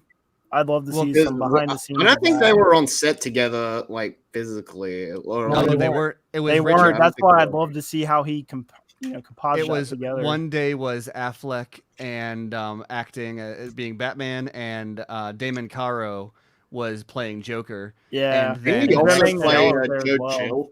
And then the next day was Rich Citrone. Yeah, he played Joe Chill also. Oh, and the next day was Rich Citrone as Batman and Leto as Joker. You know what's funny about that? Like a long time ago, somebody was trying to convince me that Jared Leto was Joe Chill. Like, because I'm like, wow, Damon does kind of have, I guess, but somebody was trying to like convince me that. I was like, no, dude, it's this guy right here, Damon. It's not. I remember there was like somebody in my DMs, like it was a while ago, a long time ago, that was trying to convince me that no, he made it where it was Jared Leto was Joe. I was like, no. He's not gonna. He didn't Burton it, and it wasn't the Joker that killed, Bruce. So I got a scoop. Oh, an exclusive. Scooby. So word on the real life streets, not the internet streets. The real life streets. Ben Affleck is back in my neck of the woods, where he's from, shooting a movie not too far from me, actually. He's shooting the Batman. He's shooting his Batman movie in Boston. Yes. This is confirmed. This is an exclusive. Just tweet it out. Yes. And this is what I heard from locals, that obviously when things happen out here like that, everyone talks like that. It's a huge deal, because like we've had a lot of movies shot out here, because taxes are much cheaper for them to film out here, for one. And obviously Ben Affleck coming back home, because for those of you who don't know, Ben Affleck and Matt Damon are from Boston, Massachusetts. So they're back in their homegrown. I wonder what they're making. I'm go to a hunting too. Yeah, the accountant. Hunting season. Yeah, Jaws. Applesauce. He's in Anderson's movie. That would be great. He's gonna cameo in Daredevil Born Again. Volunteer, Well, nice. It's the Safdies he's in talk for their movie with Sandler. Is there a sequel to The Accountant? I really want a sequel to that movie. It was announced, but yeah, that movie was great. It was. I love that movie. God, man, that scene where he was just like losing it when he has to like roll that ball with the chin, and then he starts, and I was like, good God. But man, that was a good movie. Even the final act, like how precise he is with like taking people out, it's just satisfying. So the movie apparently that they're shooting out here is called The Instigators, and it's being filmed by. Oh, okay, I heard about that. Yeah. Who does that have in it? Somebody that has some other known people, I think. I saw. So the article says The Instigators film in Boston starting March 20th and stars Casey Affleck and childhood friend Matt Damon. Oh wow! Ooh, it's a Doug Liman movie. Nice. Oh, it's a Doug Liman movie. Okay, so I remember seeing something that I didn't know if I retweeted it or not. I was looking right now. Oh damn! Matt Damon, Casey Affleck, Hong Chow, Paul Walter Hauser, Michael Stalsberg, Ving Rhames, Alfred Molina, and Ron Perlman. There we go. I think I heard that. I think it was Ving Rhames and Ron Perlman. I heard that were in that movie. Yeah. I will be seeing Ben Affleck probably sometime at some point. Ask him to make his Batman movie. Yeah, we don't care what he wants. We just want the movie. And then Affleck will just Saggy in the face. Well, it's not the first time, but last time Ben was out here and it made waves was he was down Cape Cod with when he was the first time he was with Jennifer Lopez. And I remember, I was so pissed because every single time I went to go visit my family, they just like had a celebrity there. Like some of my family members were extras in that was it the Grown Ups movie where they were at a water park? They were extras there, which was really funny because in one of the scenes where my uncle was seen, like you could see my uncle. I don't know what they did with the editing, but like they transformed him from a black guy to a white guy. It was funny as hell. I was like, wait, what the hell? They like he's like, I'm right there, and then all of a sudden he turned into a buff white guy, and I'm like, somebody messed up in editing. It was like one of those things you have to really look for. It was funny as hell, but it kind of been an accident. I just think somebody messed up in editing with that scene because I was cracking up because I was like, why are you a white dude all of a sudden? But yeah, Ben Affleck was down there with Jennifer Lopez, and they stopped at a local ice cream shop. And I was told this by my family because I missed them, but they're like, yeah, no, Jennifer Lopez was like super nice, and Ben Affleck was like not as much. And at that time, he was like, yeah, come on, get in the car. We're going somewhere else. We're going somewhere else. And Jennifer Lopez was taking autographs because, like I said, it's a small town out there where they are, so they don't see like nice cars, like Ben rolled up in a nice car. They're like, what the hell is this guy doing? Just stopping at this ice cream shop.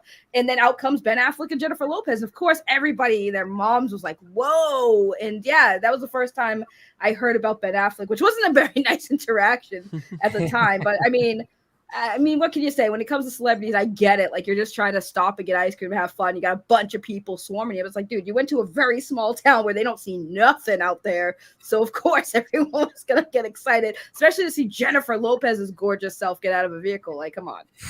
So you're going to try to go where it's at, or what? You're going to try to get an exclusive? Well, so the last movie I recall being shot out here was Johnny Depp doing the Whitey Bulger movie. Wow, and that was a while ago. Yeah. Was a while ago.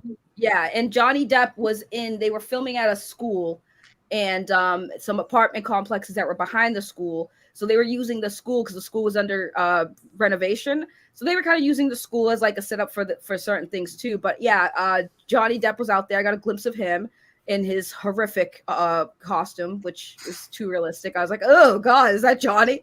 But they did good on that makeup. They really did. Yeah, they did because it was really weird because I didn't even recognize him when it was first. Which movie was this? What's it called? White it was something? Yeah, it was like called White something, but it was about Whitey Bulger. Yeah, and it came out like 4 or 5 years ago or something like that. Yeah, but they shot that out here too. So what happens is like they usually have a lot of security around the sets, and you can't get too close, obviously. Oh, Black Mass, that's what it's called. Thank you, Chuck. Black Mass. Okay, that's right. It wasn't. It didn't have white in the title. White Panther, right? I didn't remember it either because I didn't see the movie. I'm not gonna lie, but I just remember when I came home because I wasn't even living.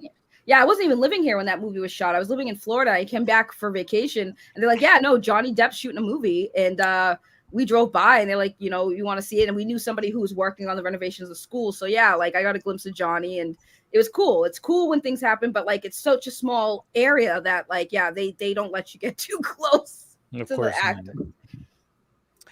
No, but that's that's cool. I mean, that's the thing too, is like another thing, like, you know, going to the whole argument of if we're gonna see any continuation when it comes to this world. I mean, I read a tweet.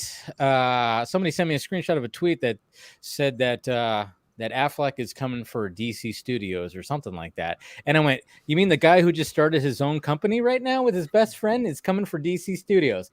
Yeah, that makes sense. All right. That makes a whole lot of sense. And I'm like, no. You knew this conversation was broken and would never be fixed when he was on Kimmel and said, I'm Batman. And everyone's response was, it was a question mark. That means he's still Batman. And then, and then of course, the recent, which is one of the things that was talked about this week. One of the main topics was the fact that he went on the what is it called, Smart List podcast with Bateman, Dax Shepard, and Sean Hayes, and Will Arnett. Will Arnett. Yeah. Which of course voiced who's Lego Batman, which is great.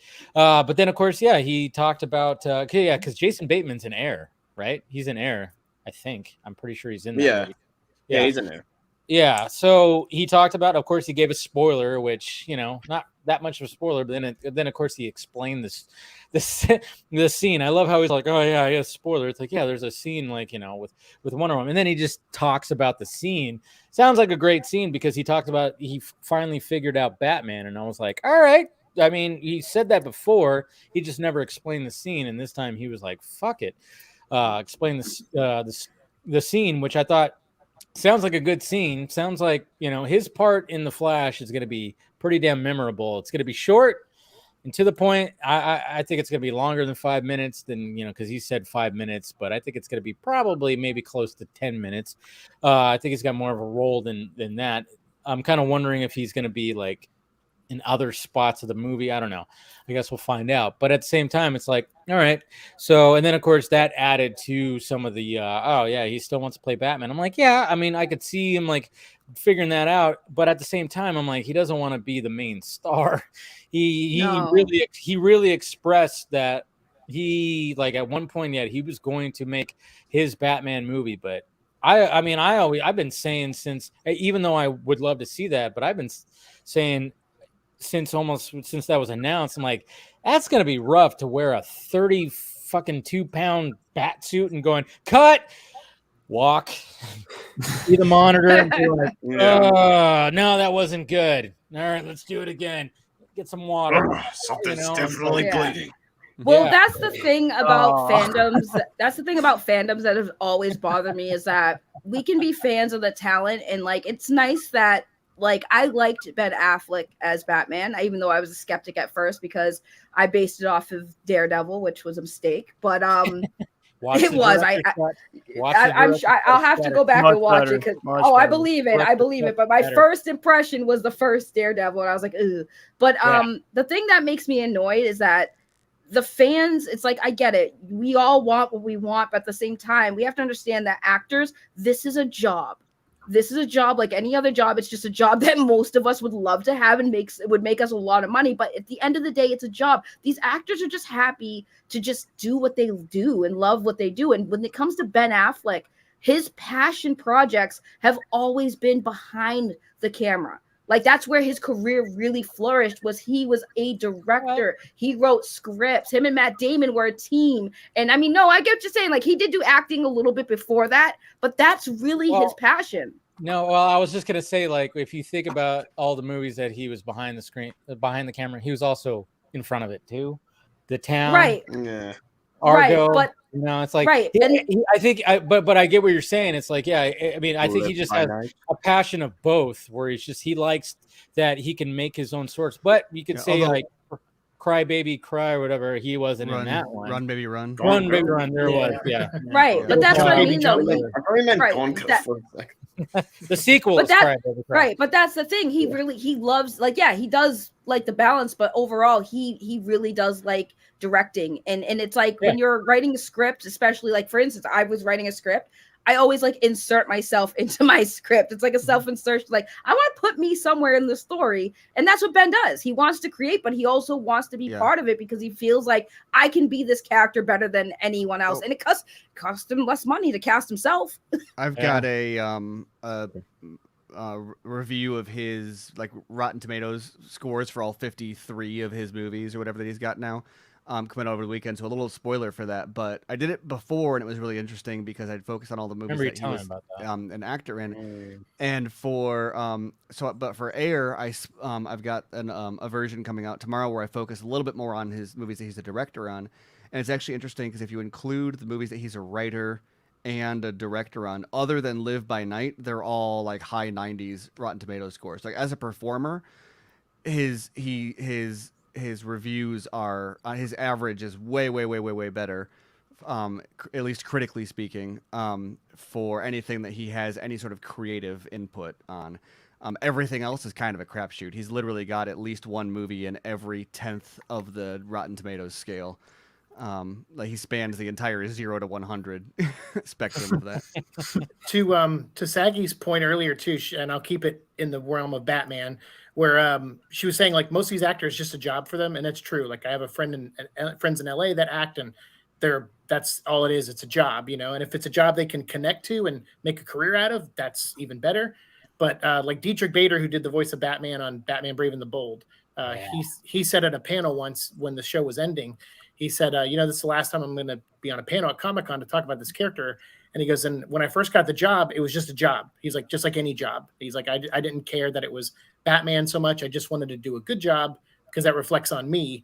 And he said, but it wasn't until like halfway through season 2 that he was like, I actually connect and get this character now. He was like, there's an episode called Chill of the Night. And he said, I read this monologue, and he goes, and I broke down crying in the booth. And he said, I understand now. I understand Batman. And he was, at that point, I'd already recorded like 40 episodes.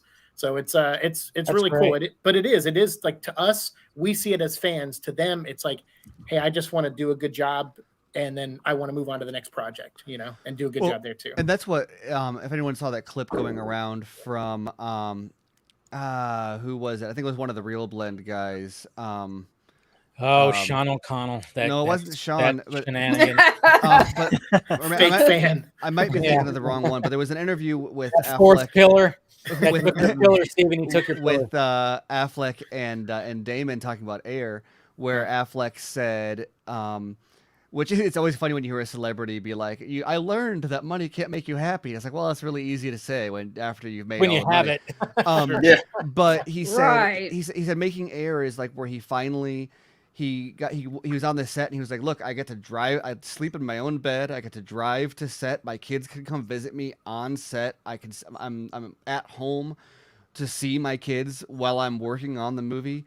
I'm working with my best friend in the whole world every single day on something that I wrote, and I have input behind the, and it's in my production company. Like, I'm the boss. Like, no executives are going to come in and make me change the script. Jeez, he's like, check your privilege. And he's like, this is what I want to but he's like, this is what I want to do, like, my entire life. And so it's really funny to, like, I want to see him as Batman too, but it's just so funny for anybody to look at him being like, I finally have everything I ever wanted.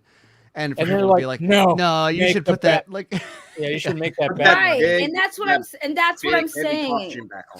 Right, but that's what I'm saying is that as fans, it's like fine to appreciate the work that what has been there, and it's understandable to want more, but at the same time, the happiness of these actors, this talent should matter more to you. If Ben Affleck is like, I'm doing this is what I enjoy doing, this makes me happy, then as fans, if you are a fan of Ben Affleck, you should be supporting that. You shouldn't want him to go back to a project that caused him to have a relapse, that he was very open about, that he talked about the mental issues that it did to him, and having him go back in that environment. Again, you guys don't really understand how addiction works. The number one thing with addiction, if you ever been to a meeting, and trust me, I've had friends who I've had to help get through their addictions, is you don't go back. Well, they were friends. Listen, people go through tough times, but one thing they say after those meetings, like, don't go back to the thing that made you relapse. Don't go back, because something might trigger that and you might relapse again. So when I heard his story about him going back to drinking and being depressed and maybe potential drug use and stuff, because it's Hollywood, like, that broke my heart. And I'm like, I just want Ben as a person to be better and feel better and do things that make him happy, so he's not going back to that dark place. And when fans wanting him to go back to that dark place, it's like, do you actually care? Well, and I think that part of it too is that these are all ultimately, like, we're talking about Ben Affleck, like the person, Zack Snyder, the person, but these people also become sort of banners or flags that are carried by fandom. And so a fandom establishes the social hierarchy that makes people feel valued. It gives them community, it gives them social status, it gives them all these things.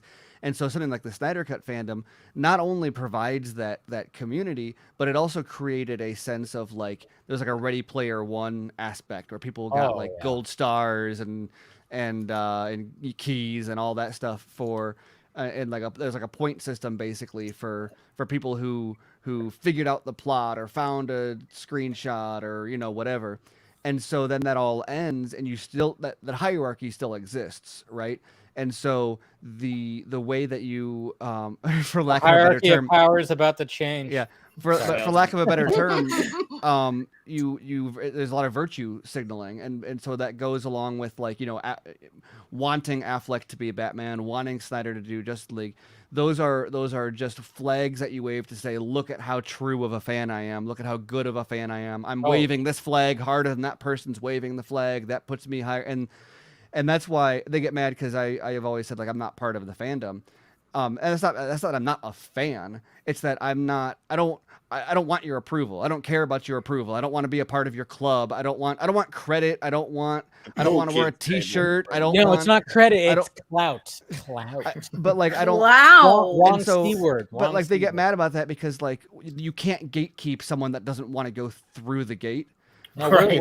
we're the gatekeepers. You're already on the other side of the gate, though. I'm not even on the other side. I'm like walking down the road, and they're like, I'm over here with Zach and Dave. Like, they're like trying to collect the toll. Going, that's a big gate. Yeah, and they're like, you have to pay the toll. I'm like, no, I'm going this way. And they're like, trying to get the gate in front of me, and it's like, no, like leave me alone. It's like a Monty Python sketch. They're like moving the gate. And that's why I want to circle back. And that's why I want to circle back to our guests. Okay. I was gonna say, like, we got our very own Ben Affleck and Matt Damon. Yeah, because I was gonna say I want to circle back to our guests and why I really like fangirl over them. But before we do that, we got to bring in somebody else. Casey. That is the sexiest thing I have ever seen. She got it right. Yeah. Hey. How you guys doing? You know why I knew it was Casey? Because he liked the post where it said Saggy Melons joined the stream, so he liked it. I was like, Casey's coming. Casey's coming. Nice to meet you guys. Nice to meet you too. Nice to meet you too. Finally. What? And Andersen is just, going on with a blue and red color palette, even with a t-shirt. Nicely done. Nicely done. Yeah. Anyways, thank you, Casey, for joining. Yeah, I was going to say, going back to our guests, that's why what they did made me a fan, because as fans, seeing all this craziness and sitting there like, well, we want to do something with this. We can have some fun. Let's have some fun. And I love how you both took a sip at the same time. That's so creepy. That was so creepy. I think we they're fully synced. Yeah, but the way they did it was great. And like I said, the art that they put into it and the talent that they showed as just regular people, like they weren't that deep into this, but they were outsiders looking in. They're like, this is a mess. How can we have fun with this? But they were very honest. They were very real. The whole pillars thing, kind of hyping up people that they thought were really good in the fandom was great. The way they did it was beautiful. And that's why I was so happy to see them here. I was so happy and honored that they actually told me what was happening before they did it. I was like, oh, I got the scoop. I know things. But yeah, you guys are amazing. I'm glad you're here. You guys definitely did contribute some amazing content and amazing discussions when you did that. And I'm so happy. And I really do look forward to everything you guys have, because you guys are ridiculously talented. You have no idea. Like I say all the time, you guys do not get the credit you deserve, because you're just regular people. You were mall cops, for Christ's sakes. And that was hilarious. Hey, mall cops are not regular people. Yeah. Special breed. They've seen some shit. Yes, we have. Yeah. Okay. Oh, yeah. Okay. Let's dive into that a little bit. What was one of the worst? Like, what was some of the what sticks out in your mind? Working. Well, for him, talk about the parking garage. Oh, talk about the parking garage. The chase. Okay. So I was just walking through the mall, trying to burn time, get the shift over with, and I hear somebody yell behind me, "Security!" And so I whip my head around, thinking, somebody's just running their mouth, and I see these two owners of the store running after people, and they didn't care if anybody stole. So I was like, "Oh shoot, I gotta go." So I took off. I passed them, and the person I was chasing runs down one flight of stairs to the third level, and she hops up on the ledge, and she looks like a cat. And I was like, "Don't jump!" And it's like the bug from Men in Black. Yeah. And she jumps. So then I'm halfway over the wall before I realize, I'm gonna break my leg if I jump. So it turns out she shattered her ankle. Oh, jumped off a parking garage, running from a mall cop. From a mall cop. No arrest hours. That's straight up hours at all. Yeah, no, but that's straight up a Will Smith moment from Men in Black, though. That's got to be exciting, dude. Oh, it was. The adrenaline was great. Yeah, I like picturing The Rock and Samuel L. Jackson and Yeah, other guys. Nice, like, the other guys. Aim for the bushes. Aim for the bushes. The bushes on the other scene side of the was so street. great because it was like you did not expect it. You were like, "Oh wait a minute, No. they're not going to kill," and they just leap off, and it's such a dramatic scene. Yeah. And then they just go, boom, and it's just that movie is how Amazing there's no movie. sequel to that They movie. nailed the expectation on Dude, that. But They nailed everything. Like there was just so many things, and then pairing Will Ferrell and Mark Wahlberg together was just like perfect because Mark Wahlberg, he's got some comedic chops, but to put him with Will Ferrell, it just kind of was a good balance. That dynamic was gold. Yeah, It was gold. it really was. And I'm like, why was there no sequel? We're gonna get a sequel like 10 years from now, probably. Well, I have a question. I have a question because I've worked in assets protection before, and I know that when we're trained, I don't know if it's the same as mall cops, but like I know we can't touch people and detain them. We have to so it's like supposed to. Right, but that's what I'm saying. I'm like, why would you shatter? Why would you shatter? Well, that's the thing. Why would you shatter your ankle over a mall cop? They don't have legal authority over you. You could have just kept it moving. Like, if they touched you, you probably could have sued them all. Like, I just don't understand how people don't understand. To be fair, It's a bit we of a were at fail, a I'm not gonna mall lie. that had a reputation. Hey, I'm All right. supposed to have the drops, Draga. All right, come on. Okay, But we okay. were at a mall that had a reputation, and like the mall, we had a reputation as security guards. We didn't really follow the rules. And we actually got sanctioned by local police to make arrests sometimes. So people were always kind of weary about what we could do. Yeah. Dmitry and myself both actually got hands-on more than we want to admit. I'm just saying, I'm just saying the mall cops out here, I would have just been like, you can't touch Let's me. talk I'm outta about the here. guys you beat up with batarangs, though. Let's talk about I know, right? I wish. Listen, if you wore that mask at work, nobody was stealing from your mall. Right, that mask that's right behind him, right there. My mask, I want it. It's That's mine. Saggy's mask. That's right. It's now your mask. Yeah. You have I a wanted batarang it like so- this? I wanted it so bad. Yes. See, look I at want that. the 89 batarang, actually. I Oh, want yeah, that so one. different one. Yeah. There you Yeah, I go. think Dave's got Uh-oh, something. Dave's he can, got one. show us real quick. I've never seen him get out of that chair so fast. Yeah, man. But- He but- ran. It's like Scott Yeah, grabbing right. something. By the way, I have a request. So I gotta. Yeah, you got filming. Oh, look at that Hey. thing. Oh, Look at oh, that. that's Gorgeous. cool. Beautiful. That is Yeah. gorgeous. And I do have a It request. folds. It folds. Oh, that is so Wait, cool. let me see if mine can do that. It folds. Don't even break it, folds like Draga. this. Don't break it. You got this. Yeah, I went. Look at that. You Look at got that. this. Oh, Pretty That is cool. awesome. I do have a request from Andersen and Dmitry. If you guys could, before I get my beautiful mask, if you guys would mind signing inside of it for me, everybody who worked on that project, that'd be awesome. Sure. Absolutely. Yeah. Absolutely. That way, when you guys become famous, I'll be like, I have the first prop from their first major project. all right. We got somebody else joining right now. So, Ray. Oh, it's Andre. Damn. What's up, you guys? What's going on? all I right. thought we were perfect maxed drop. out. How many more? Can we fit one more? Is that Yeah. Is that the 8's the 10 limit? 10's Here, the I'll max. turn off- 10's the limit? Sorry, I'm blocking you, Steven. Oh, yeah, get out of his face. I know. Yeah, there you go. He ate it. He ate it. No, Yum. no longer in Saggy's eye. He chomped that down. It was in Steven's eye. Yeah.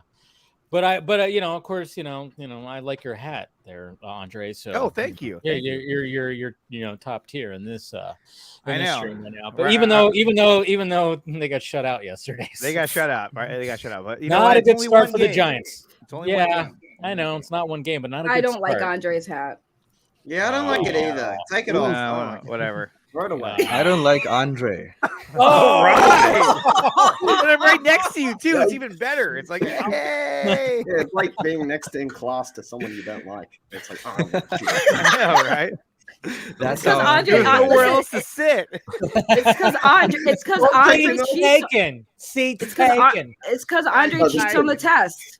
I it definitely still cheat. fails. It's like the Mr. Bean Yeah, he's man. trying to cheat off of KC. That's Yeah. why he doesn't want to sit next to him. C's get degrees, right?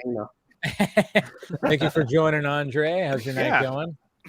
Good, really good. I was gonna come on earlier, but I had my kids to bed, and they they wanted me to sleep with them. So I was like, okay. And so at that point, I was like, all right, I'm locked in until they fall asleep. So. Ew, imagine being a good dad in 2023. Gross. I know. I know, right? You should have just like, rubbed a little bourbon in there on their teeth. Yeah, I know, right? Go to sleep. Drink this, it'll make you feel better. Daddy's got a stream. Yeah. Talk about comic books. Yeah. Movies. Damn it. No, but say hi to Andersen and Dmitry, the Snyder occultist leaders. Right. Like, obviously, you've already talked about this because I was in the other room. Yeah. But I mean, so I saw the mask in the background. I was like, okay, so at what point did you guys say, hey, let's do this? And you guys like made the mask. I mean, like how did the mask come together?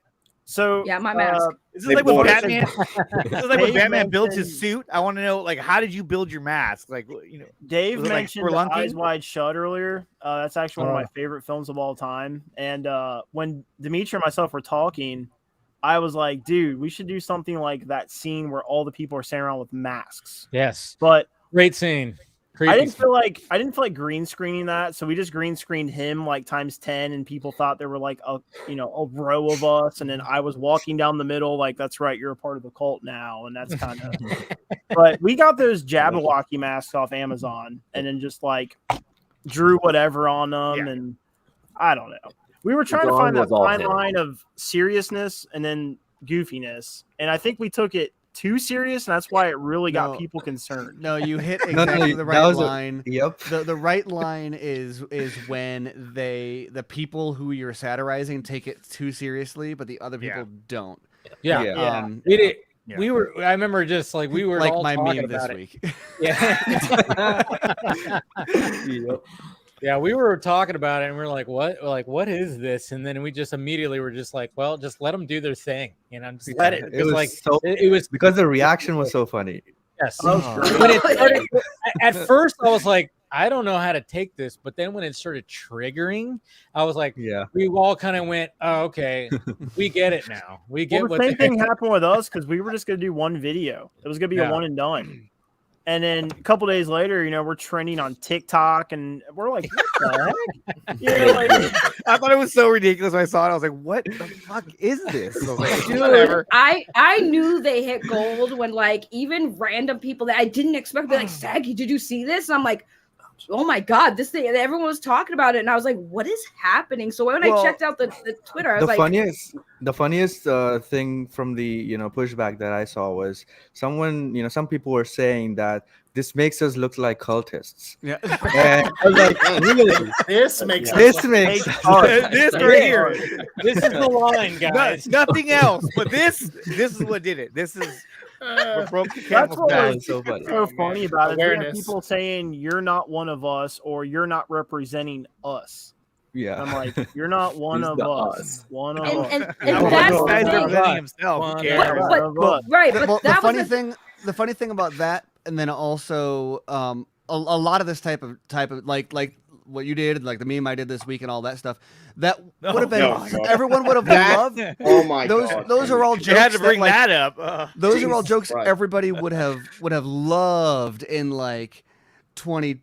Like that's where the fans were at that point. Was they were like, oh yeah, one like, or like when the bots thing, they were, oh, we're all bots or whatever. Oh like, yeah, that was very much a thing, and so you can tell that it's kind of distilled down to like this cultish insular group when it's no longer like they can't take that in good humor anymore, and now it's and now there's backlash against it like that.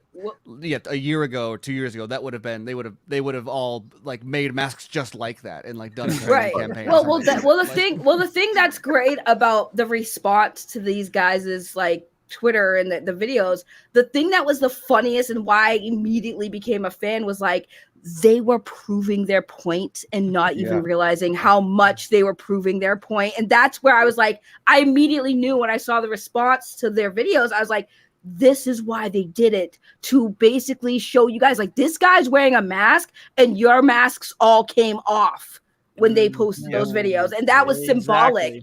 Exactly. Yeah, that was the symbolism that I got. Like that's what they were going for. They were like, we're going to get these people to expose themselves. When we call them a cult, watch how they basically show that they are a cult. And that's why we kept continuing it, was because they kept proving our point. So to us, we were like, all right, you're giving us more ammunition. We might as well feed off of it. Yeah, and their comments were literally giving us ideas because Exactly. they didn't realize that we were just making fun of what they were already doing. My favorite is the one Right. that Anderson always brings up, is the whole touching grass thing. One, I didn't even know what that meant at first. I was very confused. That got them so fired up. We made a video where I touched grass and I got like electric charge from it, and they were like, "Wow, he actually touched grass." Yeah, Well, it was that was and then great. like the 4 pillars or whatever of the movement, and like Oh, one of them yeah, was yeah. Dave. I remember messaging him that morning, and I was like, "You did it, Dave. You've reached a whole new level." Yeah, I I talked messaged about it Dave on Film Cookie Live too. I'm like, I did it, guys. Yeah. Yeah. Dude, everyone was probably messaging. I messaged Dave too. I was like, Dave, did you see this? Yeah, I got messaged like crazy, like, dude. I'm like, yeah, I know. And then I think I quote tweeted it and or something. Yeah, Like that, too. I was like, I did it, guys. I I did did it. it. Yeah. Well, Like you were boys, one of we did them. it. Like Chris Wong was another. Meg, Meg. and Sean O'Connell. Sean O'Connell. That was the I wish we funniest. had done because- him earlier. That would have Yeah. been very controversial. Yeah.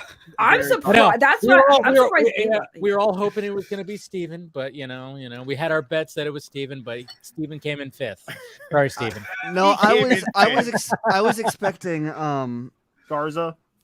I was thinking it was either Garza or because I knew that you were going for. It was obvious that you were going for who was going to trigger people. So I had called Sean. I knew Sean was going to happen because I was like, they're going to pick someone that's really going to piss them off. Sean's been a supporter too. He's Yeah. a cool guy. Yeah. And he's someone who they like I said with the gatekeeping is what they want you to do is to make yourself accountable to them.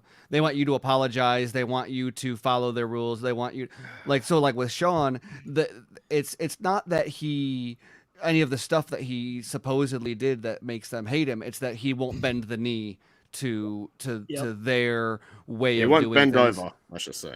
Yeah. And so that's why. But it's hilarious because especially with the cultish stuff that you, there is no way better to trigger them than to start talking credit. Because the whole time it's not about credit. We're not doing this for credit. Nobody wants, we're just doing this because we like. And then the second somebody says like, well, who did a lot, then all of a sudden they're like, no, that's not who deserves credit. This person deserves it. It's like, no, it's got nothing. And like I've made a point to like never try to claim or distribute any of it for that very reason is like let other people talk about that, and they get so bent out of shape the second you say something and that's why I said, but the guys, they had masks on and everyone, their masks came off when they were mad about what they were doing, and that's why it was beautifully symbolic, and that's why I said the art that went through calling out that side of the fandom was the most clever way of doing it, and it worked. Yeah, oh my God, that I was shocked. I'm like, who are you people? Like everyone thought you guys worked in the industry. Like people were asking me, they're like, do you know who they are? I was like, I have no freaking idea. This is before I knew.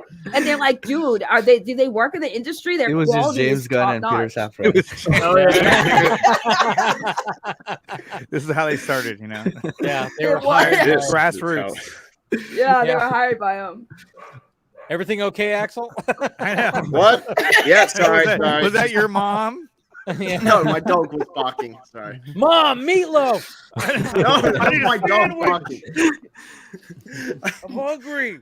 Well, you guys what See, she's I wish- doing back there. I wish you guys weren't so far away because I have some ideas that I'd want to shoot your way for some stuff. We'll still Let's shoot do it. your way. DMs are open. Yeah. DMs Yeah. are Okay. open. Seek, you have to go. Sorry we didn't get more from you, but Yeah, that's okay. It's yeah. I just like hearing about these guys and their work and seeing all Yeah. you guys again. So We appreciate it. Thanks for having me here. Oh, I Yeah, love no problem. Seek. Always See you fun. soon. I Always love fun to have you Seek. drop Have in. a good one, Seek. Venom You too. Take vlog. care. Venom vlog. Venom vlog. Venom vlog. Yeah, don't plug me. Just follow these guys and everyone on this panel. Well, I wasn't trying to plug you, you sicko.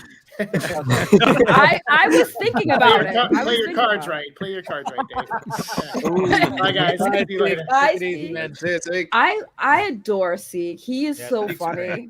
He's like, Seek I is got to work in great. 4 hours. Like, oh my I know. god. I was like, oh shit. Yeah, Dude, I know. Seek's a No, savage. I yeah, hope he slept earlier. yeah, two vodka streams ago, and Axel was like the guest. Yeah, he was like on a good one. He was on like just freaking he was funny as all hell, man. Dude, Seek cracks me the F Yeah, he's up. I love hilarious. Seek. He's a good hilarious. dude. He's a good dude. I mean, I've met him in real life a couple of times, and yeah, he's just a good dude. Oh, bye, Seek. And you know what I love about him too? When he's Huh. on the panel, he does talk in the chat. Like I He sometimes does. Yeah, he does. Sometimes he'll be in there the whole time just talking, and like Yeah. while we're all like jibber jabbering, he's just like he's on there like talking in the chat. I'm like, wow. Yeah. It's funny because when I saw your thumbnail today, Dave, I was like, I don't know who these guys are. That's kind of cool. And then when I came on, I saw his background, and I was like, holy shit, these are the guys. Oh my god. I'm getting Now it all recruited. makes sense. It all makes sense. It's I all get to wild. brag. It's full circle now. Oh, Dimitri's talking. We gotta let him talk. Dimitri doesn't talk enough. It's kind of wild because out of all the things that we've done, like between our cringe stuff or our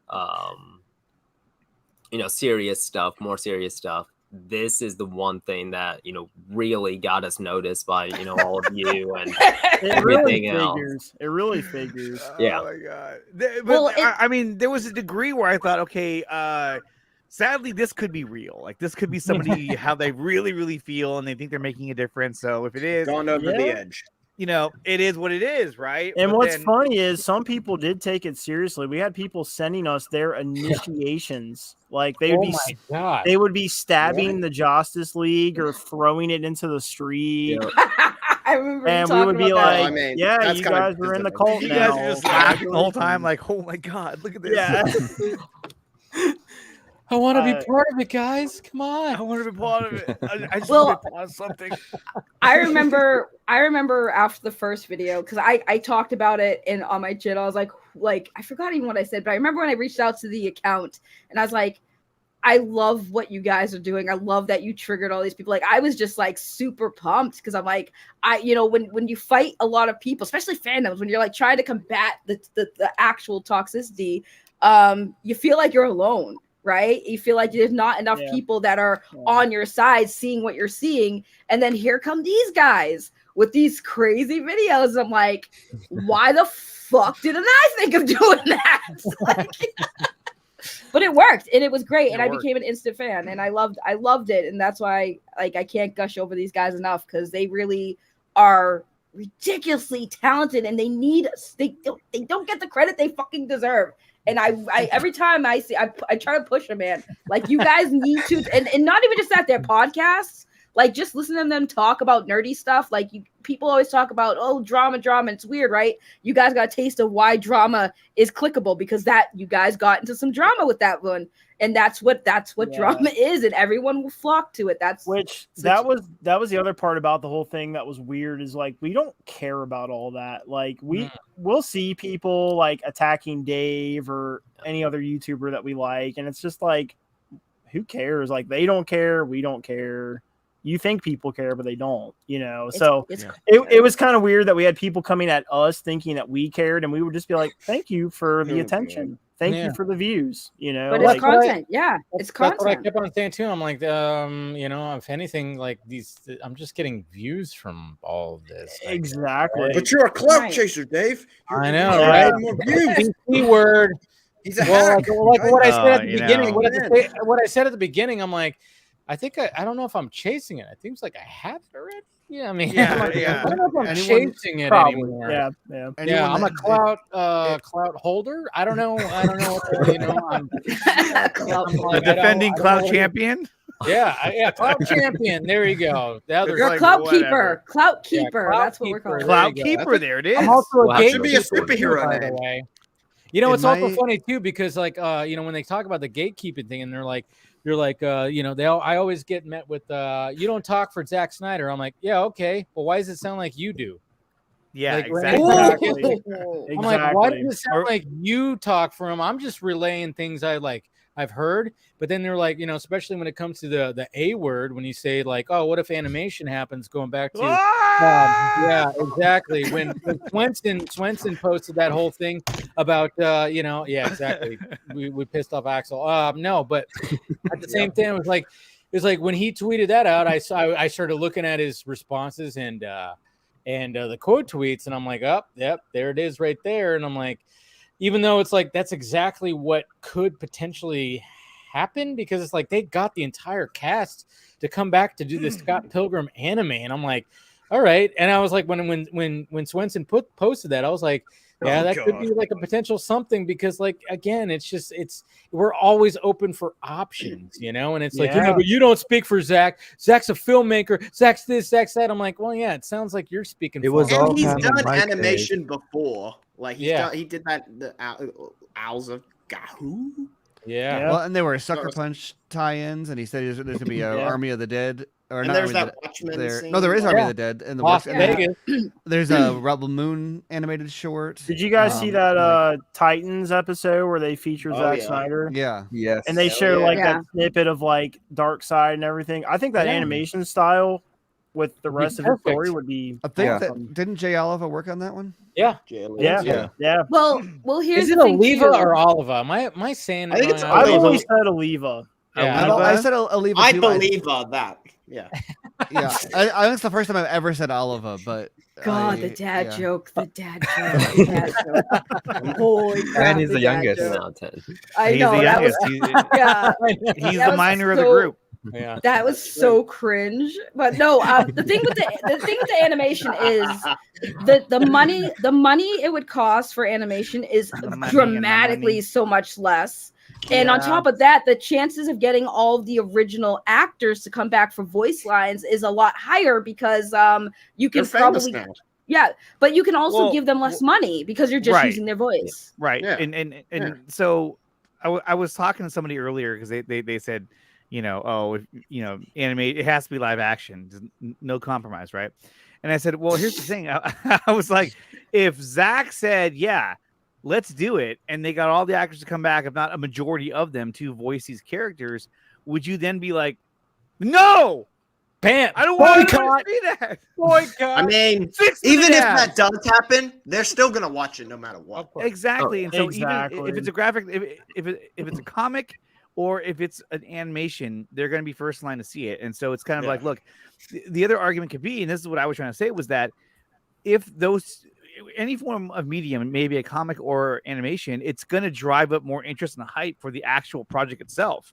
And so if anything, it'll actually create more buzz and more demand for that to actually be done in live action if there was even a chance to do it. So, I mean, right now, and to be honest, we haven't had I know I haven't watched Cartoon Network in so long, but I know that it's so long.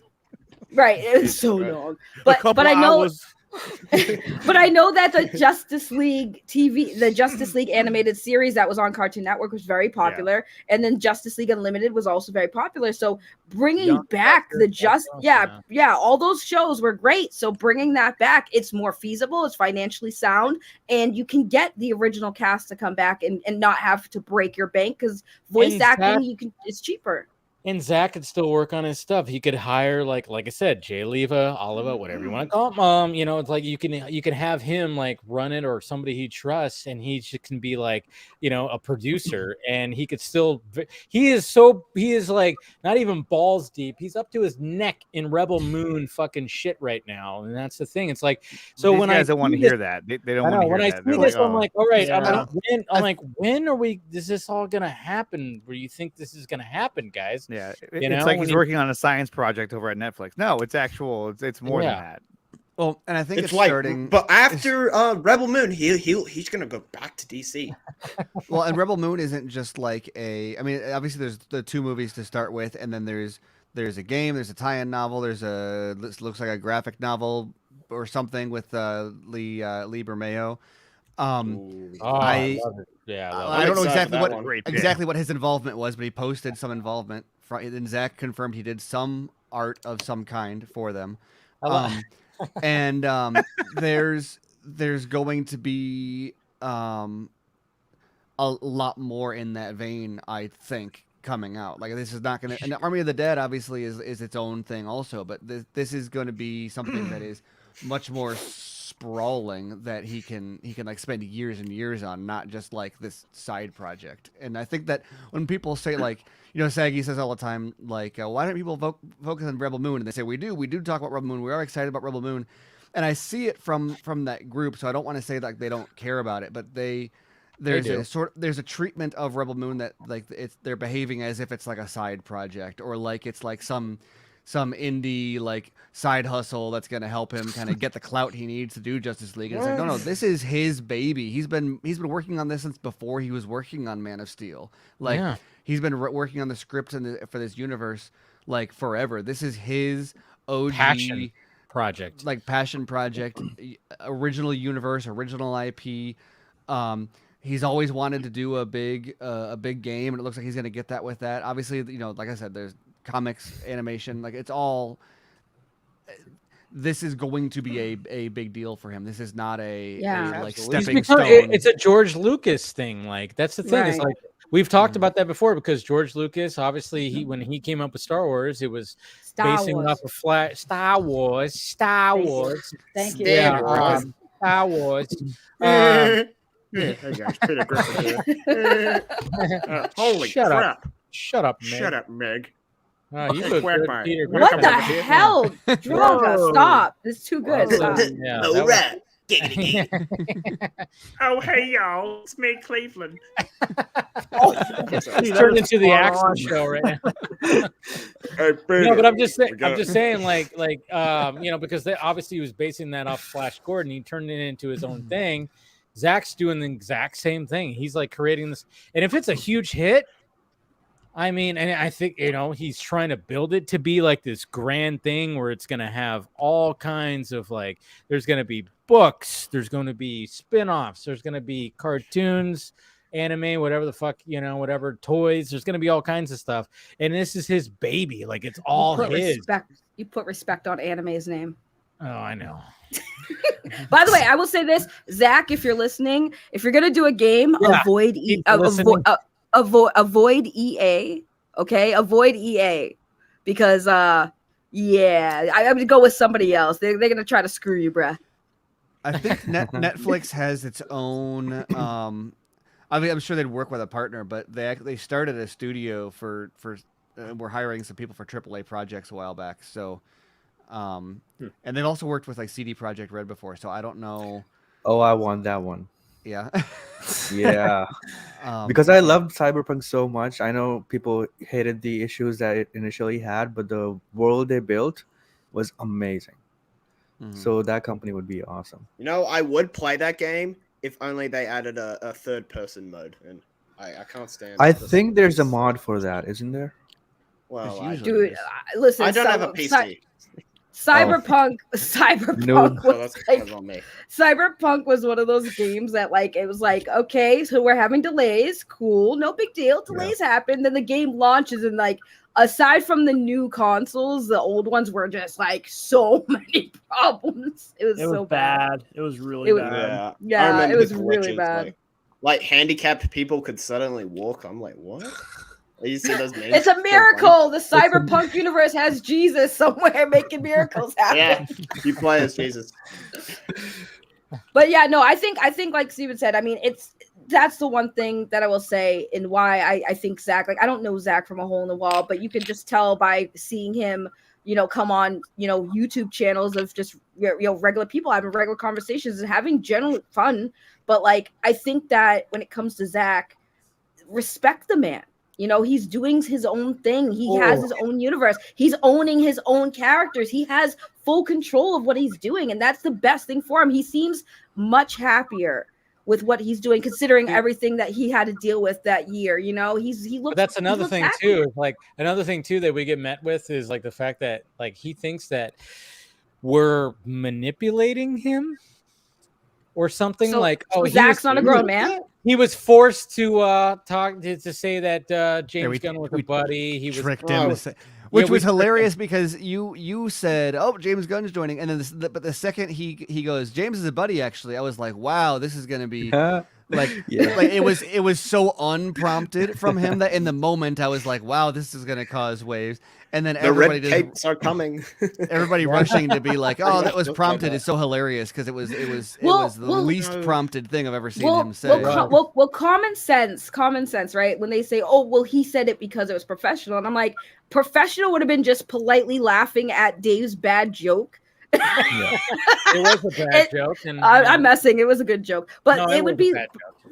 But professional would be like just laughing the joke off and then keeping going, not having to address it. He didn't have to say James Gunn is a buddy. And not only that, it wasn't just the James Gunn is a buddy that people were missing. It was like the follow-up to that saying, hey, remember that James Gunn worked on that movie with me? Like he wanted to make sure that people knew, like, James Gunn's a buddy. We work together. Yes, there is a relationship there. That's a great point, Saggy, because I felt the same as well, because he made it a point to talk about WB in a good light. And I think he was also waiting for someone to bring up James Gunn so he could praise him as well. And that was the opportunity that he got, and he used it. You're welcome. Well, he's making a point to, and I don't know if this was an agreement with the studio or not, but there is a lot of strife publicly between him and therefore his fandom and the studio, and the whole idea of Full Circle is to put that to bed, so that there's not this, there's an unresolved tension, and so for him to be able to say, look, no, the studio did right at the end, and to him, did right means they gave him this screening and let him move on. The fans did right means, go invent a time machine, go back in time, stop Joss Whedon from, don't get rid of Zack, etc. Like Terminator. But to Zack, what that means is just for the studio to show him some respect and just to say, like, look, things didn't go well. We're sorry about that. Here's your screening, and best of luck, whatever. And there and maybe there is a, I'd love for him to, I think that we'd be more likely to see something like The Dark Knight Returns as an Elseworlds from him than we would necessarily Justice League 2 or 3. Yeah. Or if that were hypothetically available, it's not going to happen selling to Netflix. It's going to happen as an Elseworlds thing under Abdi and DeLuca. That's one of the things. Like when like going back to the buddy thing, I like expressed that Film Junkie line. Cheers. I had a you're doing all the plugs for your own show. I know, right? I know, for my own thing. That's what I do. No, but I'm just saying, like, I said that, I'm like, why is it a bad thing that James said, or that Zack said that James is a buddy? I'm like, he's running DC Studios right now. Like, I think that would probably be a good thing if we're going to have any kind of chance of more Snyderverse. I think we should have James Gunn on his side, regardless of how you feel about him, which is fine. You could hate the guy with every bone in your body, but if you want more Snyderverse, guess what? I think it's a good thing that they're buddies, because, yeah, it's not going to get sold to Netflix. I mean, again, that was a poorly thought out. And I get why they did it, because obviously he has a contract with Netflix. But at the same time, it's like, if we're going to get anything more, we could get something in Elseworlds, because there is that section where it could be disconnected from the DCU that James Gunn is making. And you better believe that when they did talk, they probably had, there was maybe some kind of conversation when they came to like that kind of stuff. You better believe that James Gunn rewatched Man of Steel while writing his Superman script, because he was probably, he watched all the Superman movies, not just, but he had to watch them all. And obviously when you look at the movie that he made, Brightburn, I mean, that was like version, it was an alternate version. Everyone was speaking of cultists getting triggered. Everyone said that was a ripoff of Man of Steel. He was stealing from Snyder. He took it into a different direction. He took the idea and him and his the trailers literally didn't understand Man of Steel. Yeah, the Man of Steel was like the same font. They used the font, yeah. Which I thought it was a good homage, to be honest. Yeah.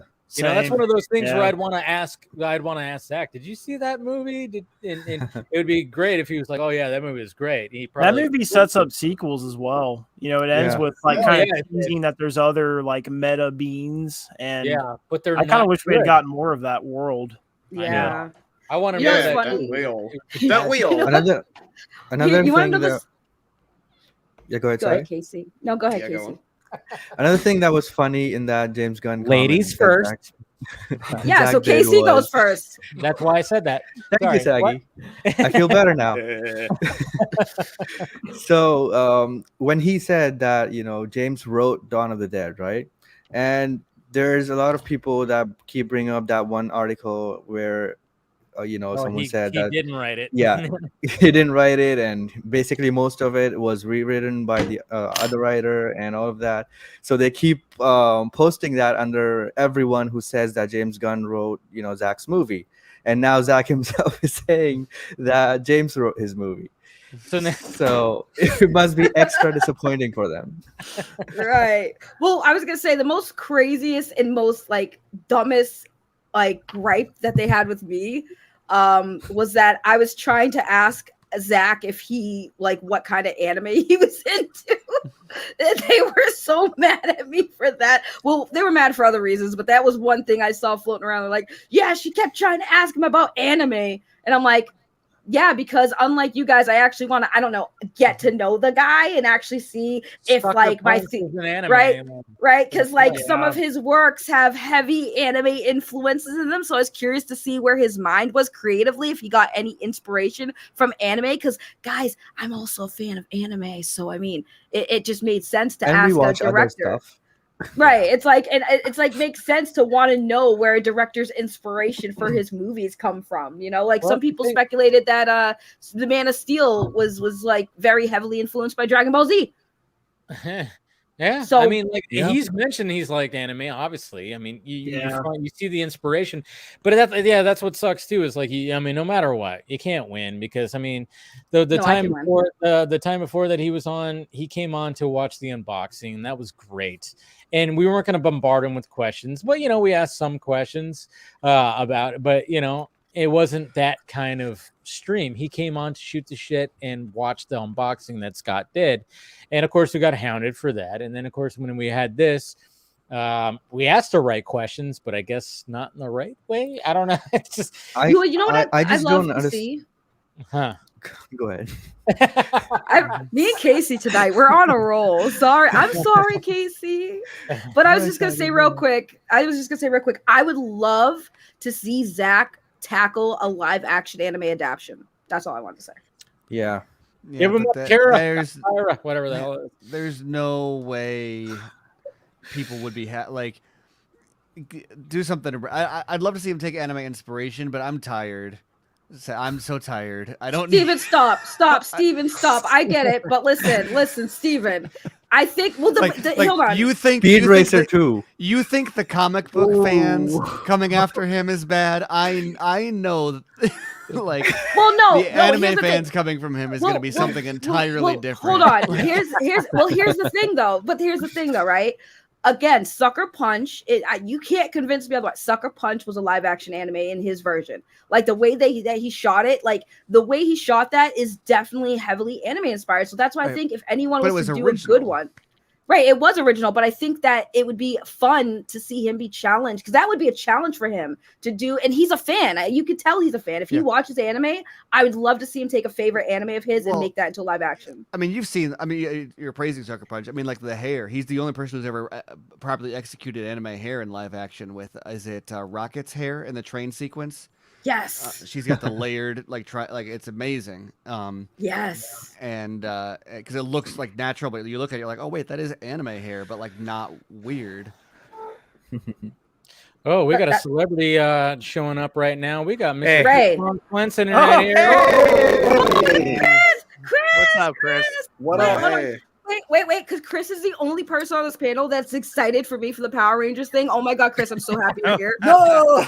Yes, I'm so pumped, Chris. I'm so pumped. I've been seeing it. I saw the trailer, and man, I tell you what. Someone did a Hallelujah, Zack Snyder's Justice League Hallelujah edit of that trailer, and I was like, damn, that's pretty badass. I mean, that's good. Oh, that's cool. That's cool.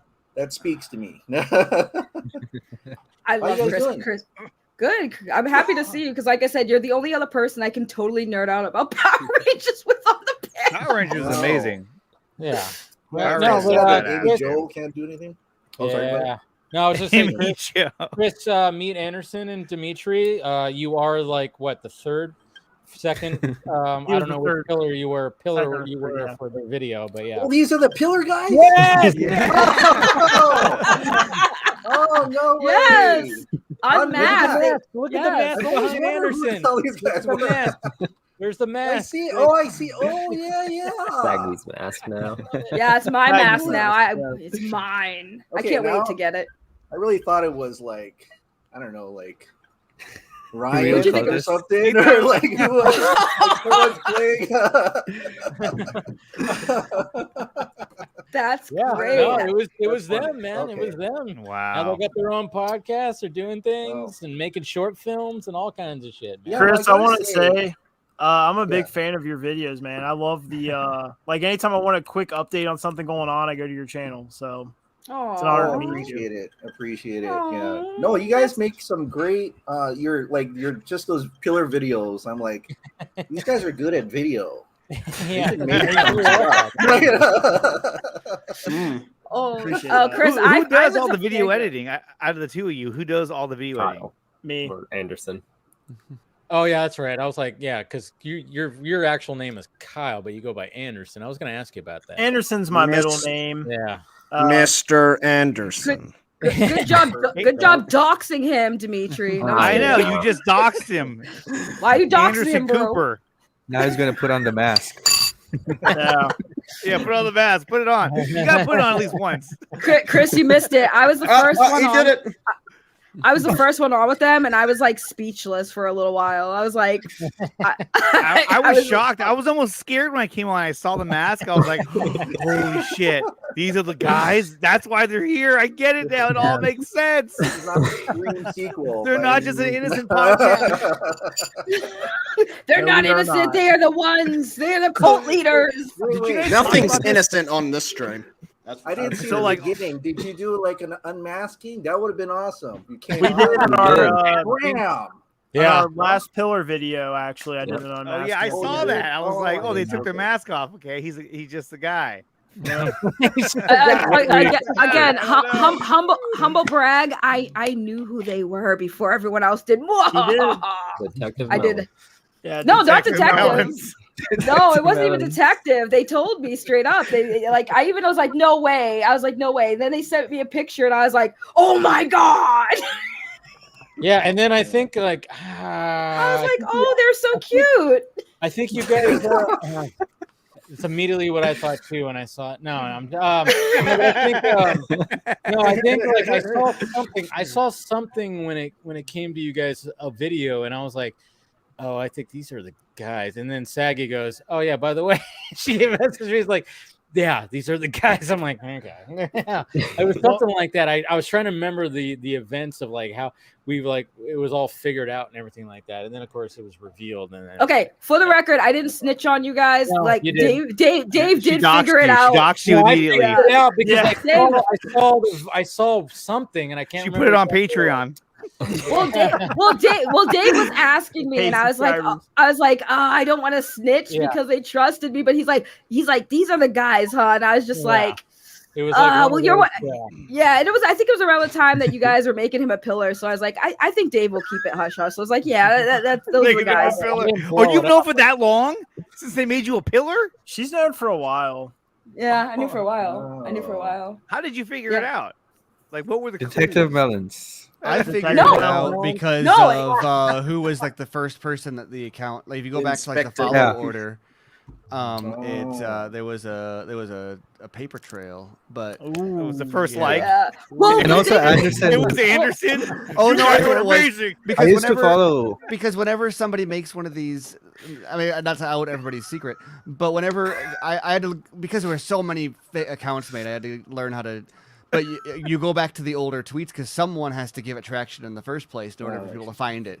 So you go back to the very first tweets, and whoever's liking and retweeting those to get them onto the timeline. Okay, well, usually. Steven, you're Anderson's thinking like, your videos are amazing. Your video Well, no. editing is Here's out the of thing. world. Well, no. Here's the thing. Here's the thing. And they told me this too because here's the thing. They weren't Second really to none. hiding. they weren't really hiding. They were being very obvious, and they even told me that too. They're like, we're not even really trying to hide. That's how I figured it out. Yeah, they were surprised. Somebody thought that we were Matt Jarbo. We were like, we're gonna make this very obvious.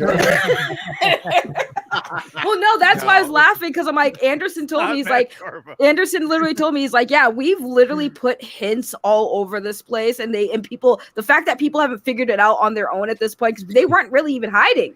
That's the crazy thing. Steven and Saggy are like the ones in the theater at the beginning of the horror movie. They're like, I know who the killer is. Shut up.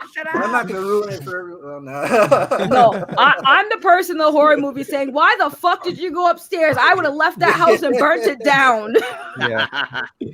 Oh my God. Now that's good stuff. Yeah. How you been doing? How you doing, Chris? Been a little bit. How you doing? Oh, good. I'm getting ready to go to Japan, so I know you're not going to make it to the full circle event. You're going to Japan. No, what are you going to Japan for? Week. It's actually my wife and I's wedding anniversary, 16 years, and I was like, let's just go, because I lost a couple friends last year, like my age. One from sorry to hear that. Yeah, sorry to hear that. And one from an accident. I'm like, you know what? Is this the age where like people my age are dying? So I was like, you know what? Let's just go. So my parents says, we'll watch the kids. Her parents says, we'll take them to school. And I was like, let's just do it. 2 weeks, let's go. And then the Snyder Con was announced. Oh no! 2 months later, I was like, literally, I'm coming back on the third day. You should go. I'm coming back to Hawaii on third. You should land directly there. Parachute. Yes, exactly. As it flies over Pasadena, you jump out. Right. You could sit in my mom. You know. Yeah. They don't let you cancel. Well, you know what's funny? My sister just came back from Japan after 2 weeks, and she brought me a lot of questionable Kit Kats that I'm afraid to try. So much flavors. Oh, they do. I have so many flavors, and I'm sitting here like the ones we have here. The best flavor, by the way, if you guys see the Japanese Kit Kats, cherry blossom. Those are the best ones. Yeah. The cherry blossom ones. Chris, that would have been awesome if you would have came for the third day, and then what would have been even better is that when you leave, if you would have left kind of like the Dark Knight, you know, when that plane flies overhead and picks him up. Dun, dun, dun. Chris, just tell the plane to land on the top of the building. Just say, hey, there's a spot. Behind you, like, what's going on? Top of the Universal Boardwalk. Yeah. I'll have Restore the Snyderverse on my tail wing. Like. Yeah. There you go. Wait a minute, Axel, was that a combination of Zach and James Gunn? Oh God! Oh no! Yeah, someone made it. That's amazing. Oh yeah. Okay, please post. You gotta post that.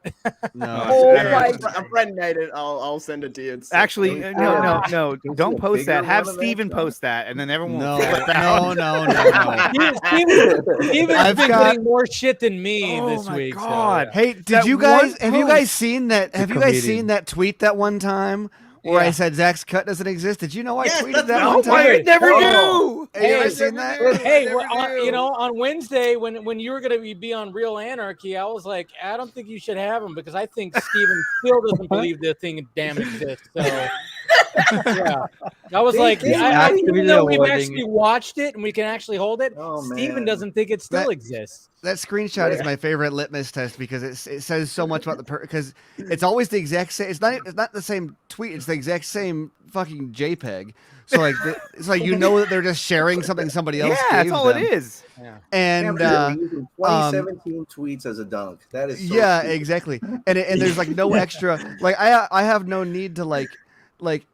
I have no interest in being like, do you have any idea what I've written? Or like, because that's not like the point at all. But like, if anyone needs to know my opinion on any of this, I've tweeted hundreds of times and written tens or hundreds of thousands of words on this topic. Like my opinion is more than well known. So if if you're going to distill my opinion down to one screenshot from 2017, thank you for letting me know that you are either here in completely bad faith or have done zero homework. I'm not going to correct you at all. Keep on doing it. You're telling me exactly how intelligent you are to think that means anything to anybody. And I think last weekend was like the biggest thing was like that we kept on getting accused for asking him about James Gunn and The Flash. And I'm like, when? when did we ask? We never. Yeah, you made a joke about James Gunn. I made a joke about James Gunn. He said that, and then he brought up Ezra Miller when he was talking about all his characters, and then talked about like, hey, I'm like, and then we got Ezra's film coming out, and then he started talking about that, and it was like, yeah, it's got some, some things that you set up in there, and then he was just like, yeah, that's kind of cool, and blah blah blah. And I was like, didn't ask. Yeah, it's weird that we're all people who were on the Nerd Queens, and they were mad that you guys didn't ask the question. It's the same people. And so when you did ask the question, now they're mad that you asked the question. And so, like, what the fuck you guys want? I just don't understand. Why did you ask for it? You just can't entertain it anymore. It's just kind of I like just don't understand their strategy. Like they people want were like, Zack why to didn't he answer say questions. Netflix? He just said that studio. I'm like, oh my god, does it matter? I mean, they want Zack to answer the questions, but every single time Zack goes on any stream, they have some sort of backlash every single time, and they still want answers from him. Yeah, there's no way. What is the strategy here? I got the most backlash. You're actually right, Axel. It's not their stream. Yeah, it's not their stream. That's all they want. They're jealous. And that's why I'm making such a big point about the fact that you can't govern your behavior based on what they will or won't do, even if it's negatively. You can't ask the questions they want you to ask. You can't, because they're always going to be they're going to twist it into or do mental gymnastics in order to make something say what they wanted it to say. They're going to say that you brought it up like the narrative is going to match what they want it to match. It doesn't matter. Like Zack could get up and like show screenshots of these people and be like, I hate all of these people on Twitter and don't agree with anything they say, and they'd be like, they'd have some reason why and so for like even talking about it now, like we've been talking about it for a while, there's a point where it's like we're not, this is surfacing nothing. Like we could I always post the Black Knight gif from Monty Python, because that's all it is. It's just like, it's just a flesh wound. It's like, no, dude, like you have no impact, you have no relevance, nobody cares about your event. You're not like Zack is doing his own thing. Your screenshots are not canceling me. Like none of this fucking matters. So like this time it's even less than 40 people. Well, no. Well, see, I talk about it. I like to talk about it because it's funny. It's hilarious to me. But it's funny too because like I even got some backlash for your guys' stream, and I wasn't even a mod on that stream. I should have been. I wasn't even a wrench during that stream, and I still somehow got blamed. They're like, "Oh, Dave has Saggy Melons," and I'm like, "I wasn't a mod. I didn't time anyone out. Leave me alone." They watched a completely different stream. That's the thing. It was like you were a mod. I asked about James Gunn and the Flash, and there was just all kinds of things. No, go back to what? we were accused like. That's why, like, this. None of this is new. We were accused of, not just accused of, but like, it was just stated like factually that we had been sharing memes about Autumn, and like that's when things got like real bad. Like the end of 2018, people were just like saying this stuff. That's like not. It's not even like a twisting of the facts. It's just this totally fabricated thing someone says, and then they're all too fucking stupid to pay attention to reality that they just run with that as if it's the narrative. And that's when I kind of that's when I like stepped back. I remember taking like a whole afternoon figuring out like who the hell was saying that I was supporting Autumn. That was when Snyder memes. See, Saggy was you would have enjoyed being around more when Garza was more. I need to dig up his 40-minute rant and send it to you. You would like that he went scorched earth in like October 2018.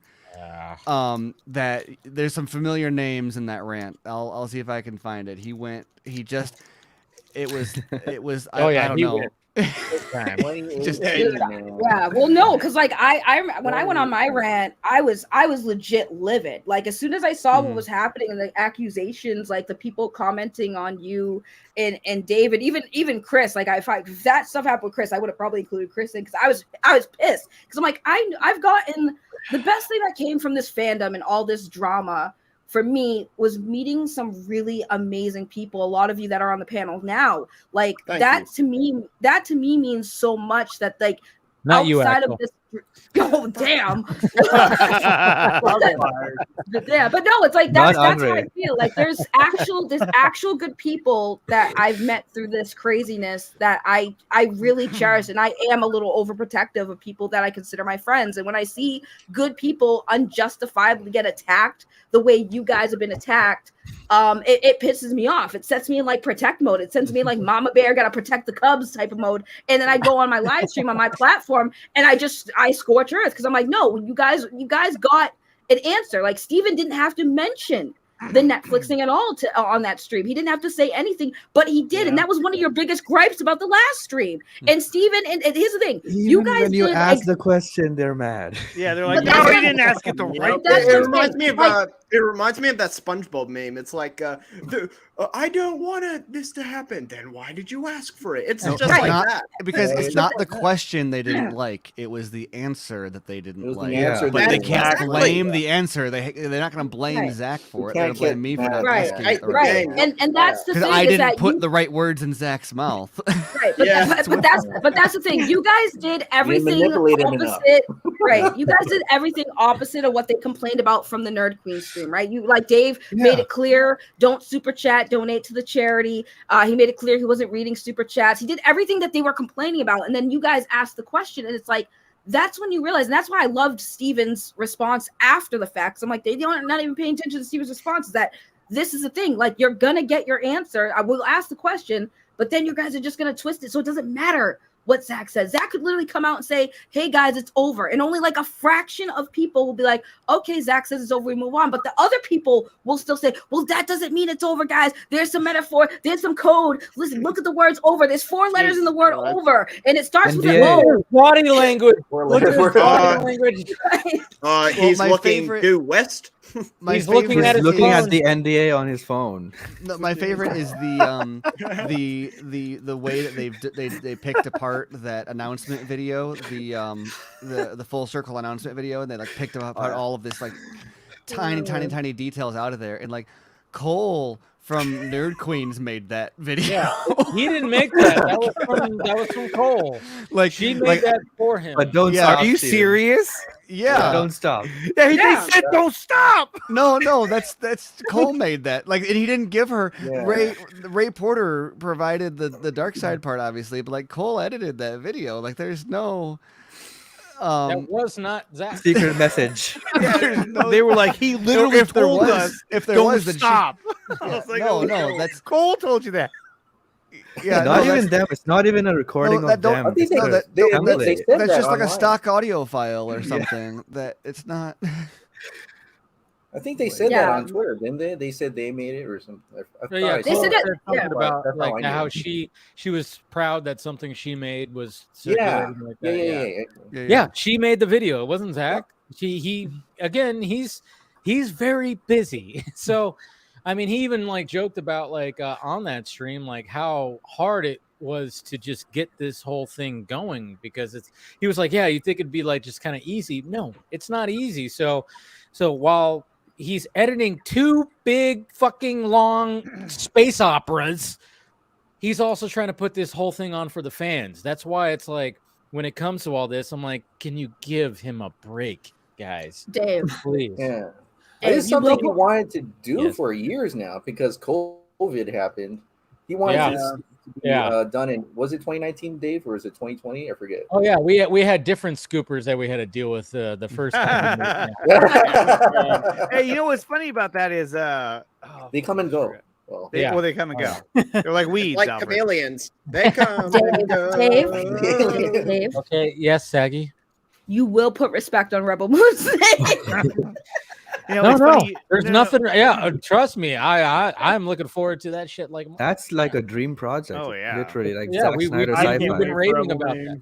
Yeah. Can't wait. Yeah. I'm just messing with you. You guys don't get the reference, because when I went on my little rant, I just that's right. That's right. That's where the reference comes from. When I went on my rant, one of the things I said, I was like, I went off about Dave and Steven.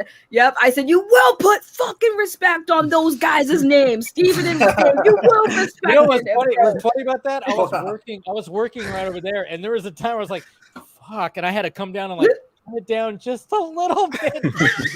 you were going off and I was listening. Dude, well, listen, that's when you know I'm mad. If you have to turn your volume down when you're watching my streams, that's when you know I'm legit pissed off because I was because like I can't. You risk. Honestly, not that. I mean, kind of. I mean, I live with somebody, and he's always like, "You're always yelling in there." Well, you know what's funny about that stream was that my wife was having like hand surgery that day, right? And so I was in the waiting room listening to that, like chatting in the chat, and I was just like, "Man, she's going ape shit right now."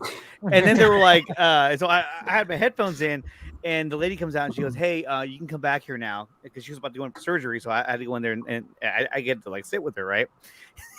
And so it was still going in my headphones, and my wife was like, "Okay, sorry." Yeah, she was like, "Who's screaming right now?" I was like, "Oh, it's nothing. Hold on."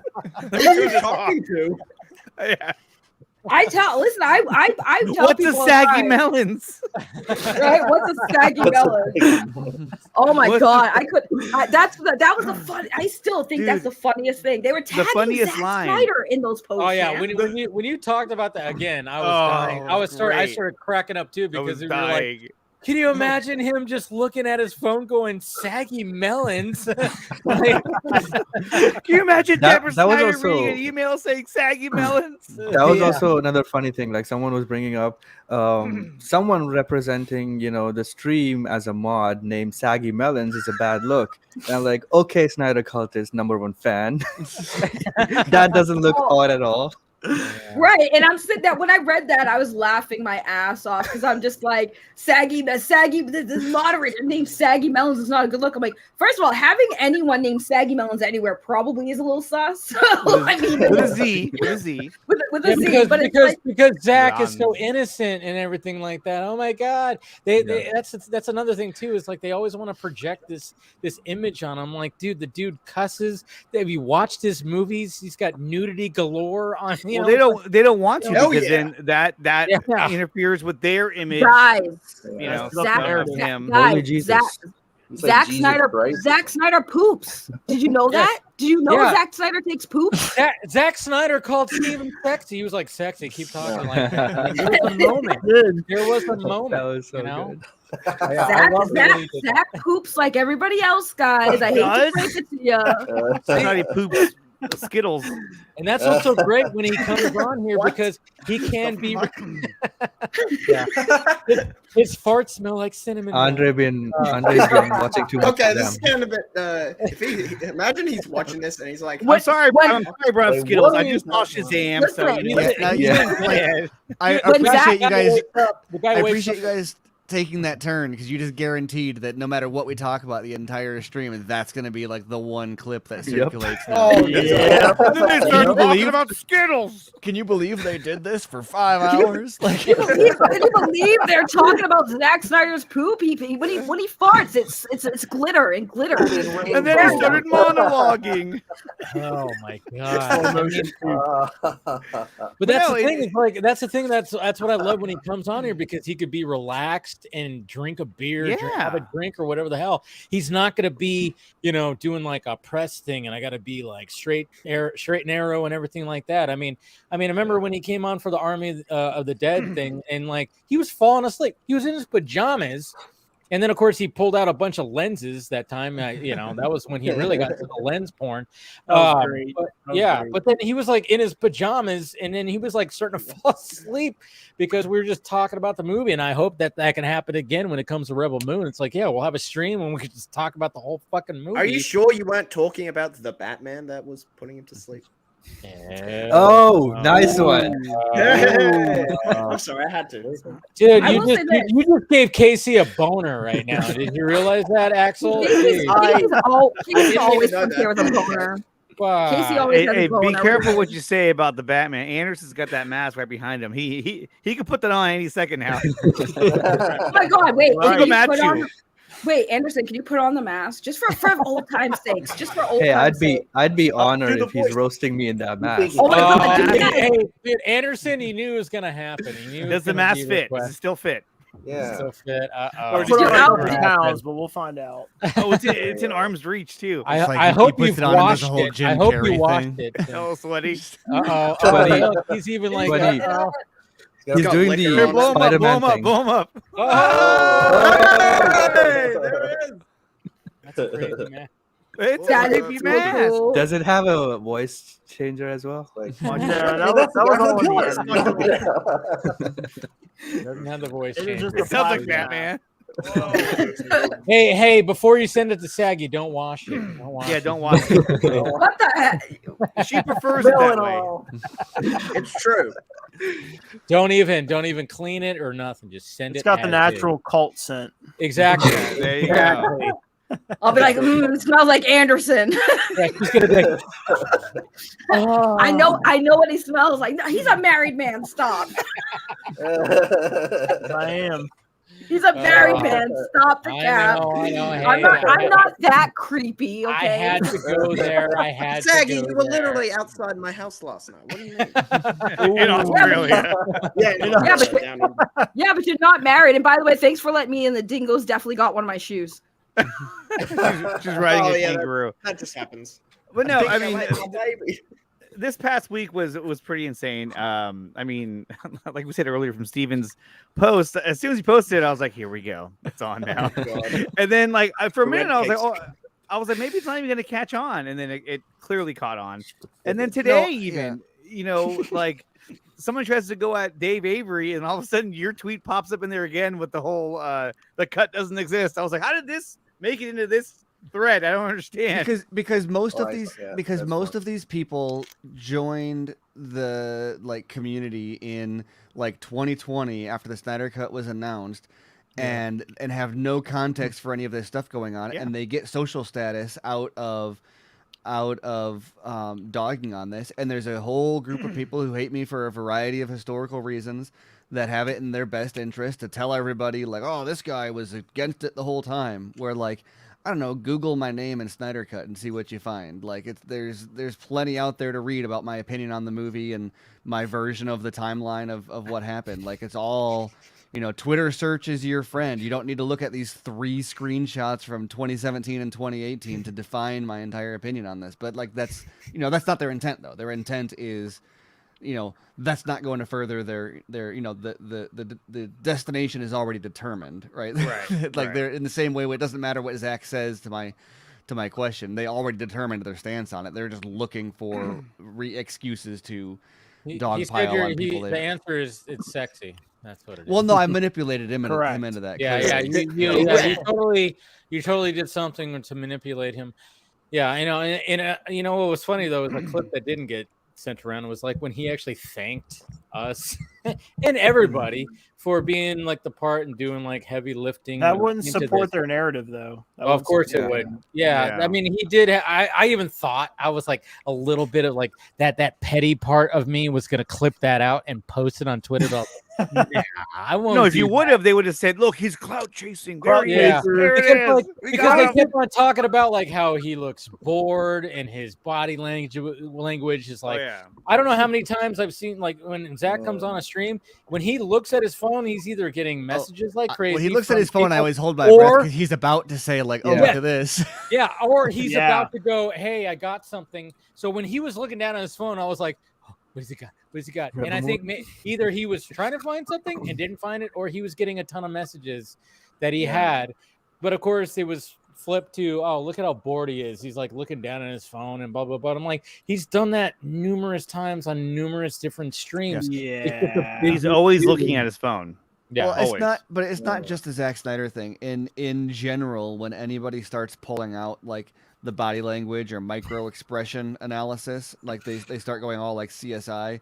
It's bullshit pseudoscience. Like, oh well, they raised their eyebrow and that implies there's a +7 level of deceit in their tone. Like, no, it's all none of that matters. Yeah, where's Ray? Oh, yeah, where's Ray? Ray. I stepped on the link, and I think he's indisposed tonight. So. It's funny they call it clout chasing because, like, literally, Dave already has Zach's number. I mean, that's already he chased it already. It's already done. That's what I said. Chris, we were talking about that.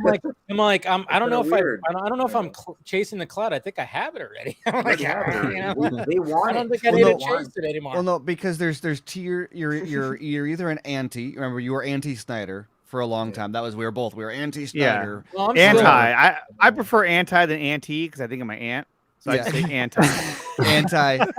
But we were. He's we an were, anti-hero. That's your anti. Yeah, he's an anti-hero. Like Steven and Dave are anti-Snyder was, for 2018, 2019, and then like Zack started coming on the show and like they couldn't say that anymore. So then it became, well, they're not anti-Snyder. They're just sure they supported it, but only for their self-benefit. Like yes, everything's for your self-benefit. Yeah.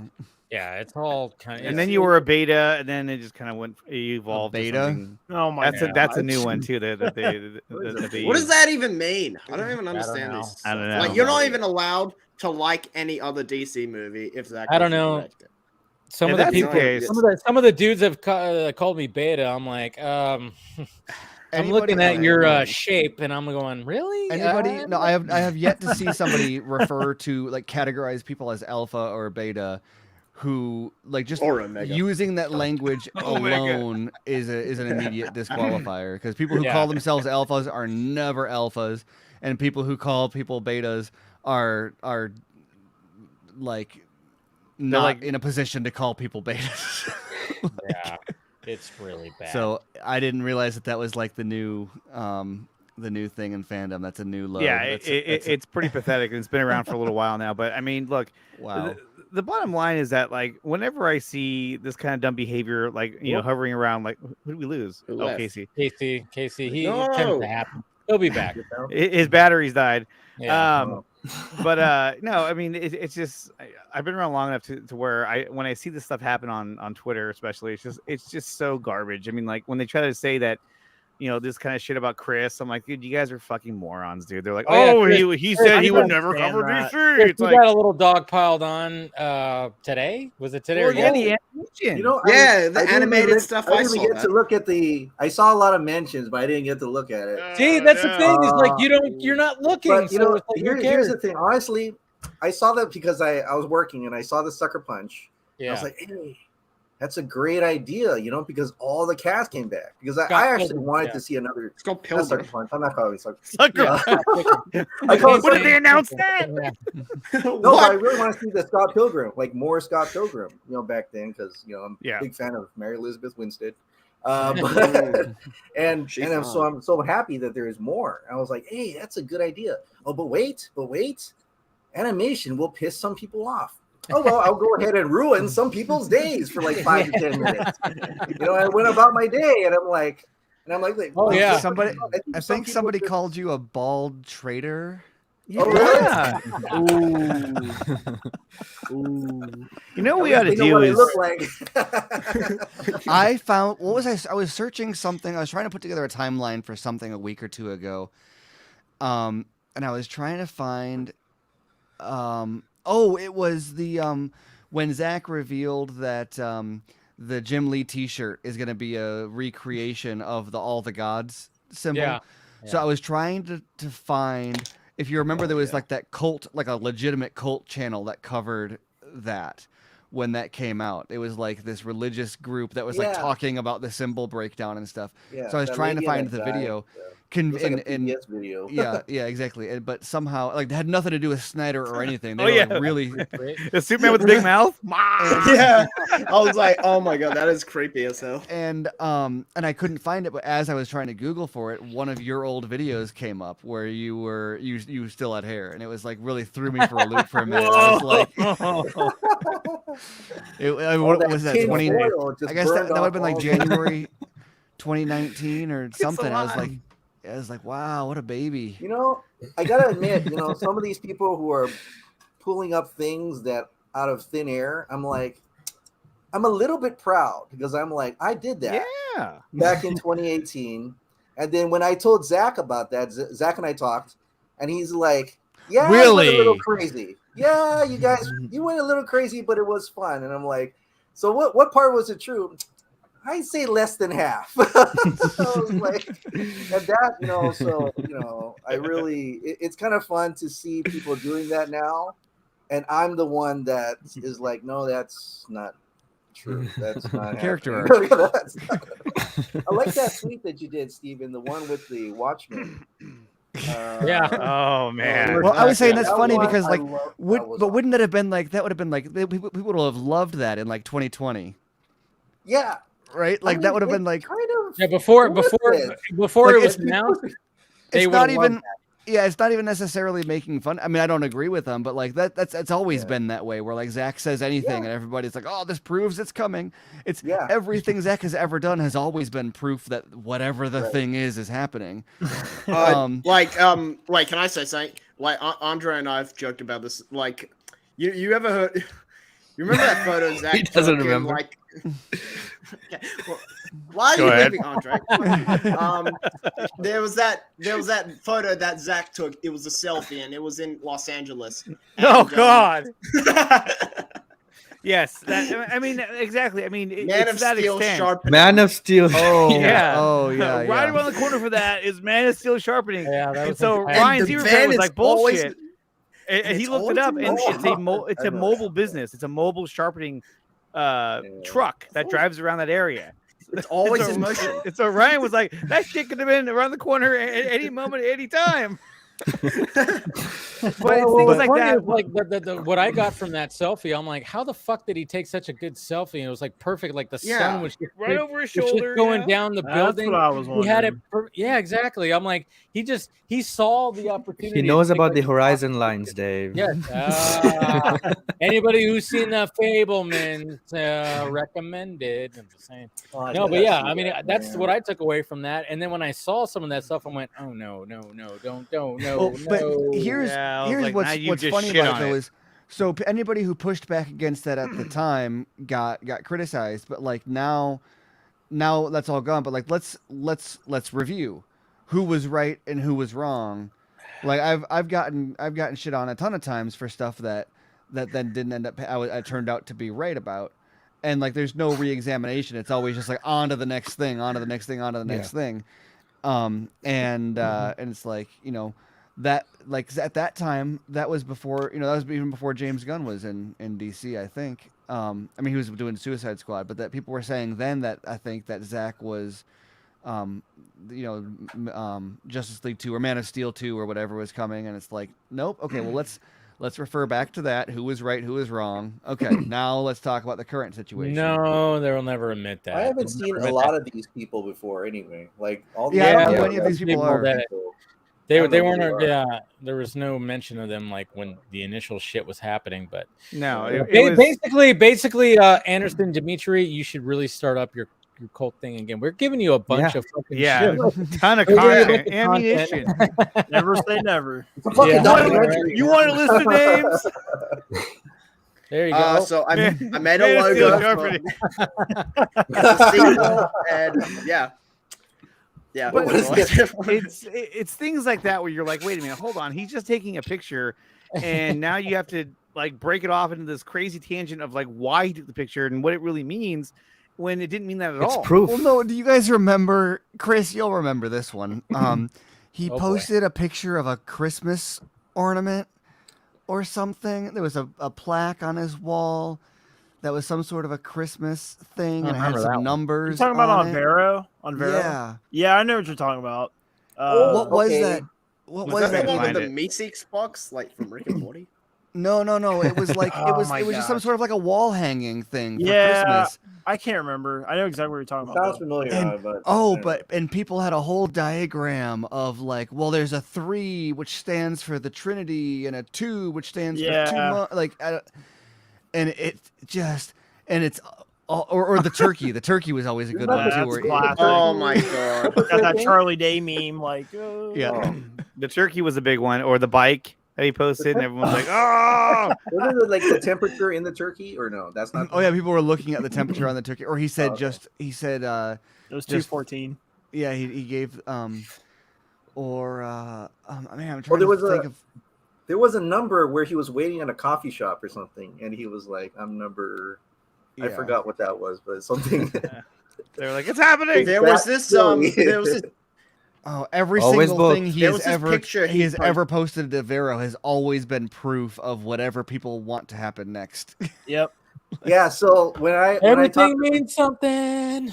when Yeah. I said when Always I both. talked to him, I asked him about several things, and he's like, "No, I really did that, or I really did this," and I was like, he brought me back. It's like, okay, now I know it's not all double meanings. It's not all triple meanings. He really just said, "I'm at." I brought up, yeah, it's like, yeah, sometimes it has a double meaning. I'm like, yeah, maybe it means something else, not just DC he shit. intentionally wants it. Yeah. Yeah. Yeah. Like, God, Well, man, that's my favorite. Like, as he said, like always both. Just because it has a deeper meaning doesn't mean it's the deeper meaning you thought of. Like, yeah. See, it's all about using this. All about using this. But one of the things I actually wanted to talk about tonight too, before we, I mean, I know we're 3 hours into this, and Anderson, are you doing okay? You look a little sleepy. No, I'm fine. I'm fine. Okay. Let's say, all right, just making sure. But when it comes to, I know this is Casey's favorite movie, The Batman. How are we feeling about like some of the stuff that came out about? Casey, It was a good movie. I liked it. It was. It was a good on that, 2-act actually. movie. Okay. I've seen some rumors that there's like spin-off series for Poison Ivy. Yeah, there's something that came out today. And is there legitimacy to that? Who knows? Or? It's from DCU leaks or something like that, so I'm not looking at it. But the biggest thing that I was looking at, yeah, I hate that chick, a Reddit post or whatever the hell. I'm not looking at that. I saw the source and it said like DCU leaks or something leaks, and I'm like, no, I'm not going to pay attention to that. But the biggest thing was the whole Matt. Was Matt? What's his name? Flanagan. Matt Flanagan. Michael. Yeah, Flanagan. Michael Flanagan.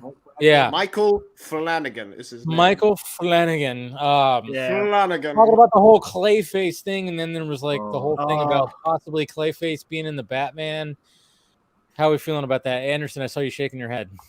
Well, I'm excited, and I kind of hope they go for that old like Silver Age Clayface personally. So I'm intrigued by that. I'd like some actual legitimate confirmation on that personally, but if like Matt Reeves teased something but I don't want to get myself, hyped for something that's not real, but that'd be really cool.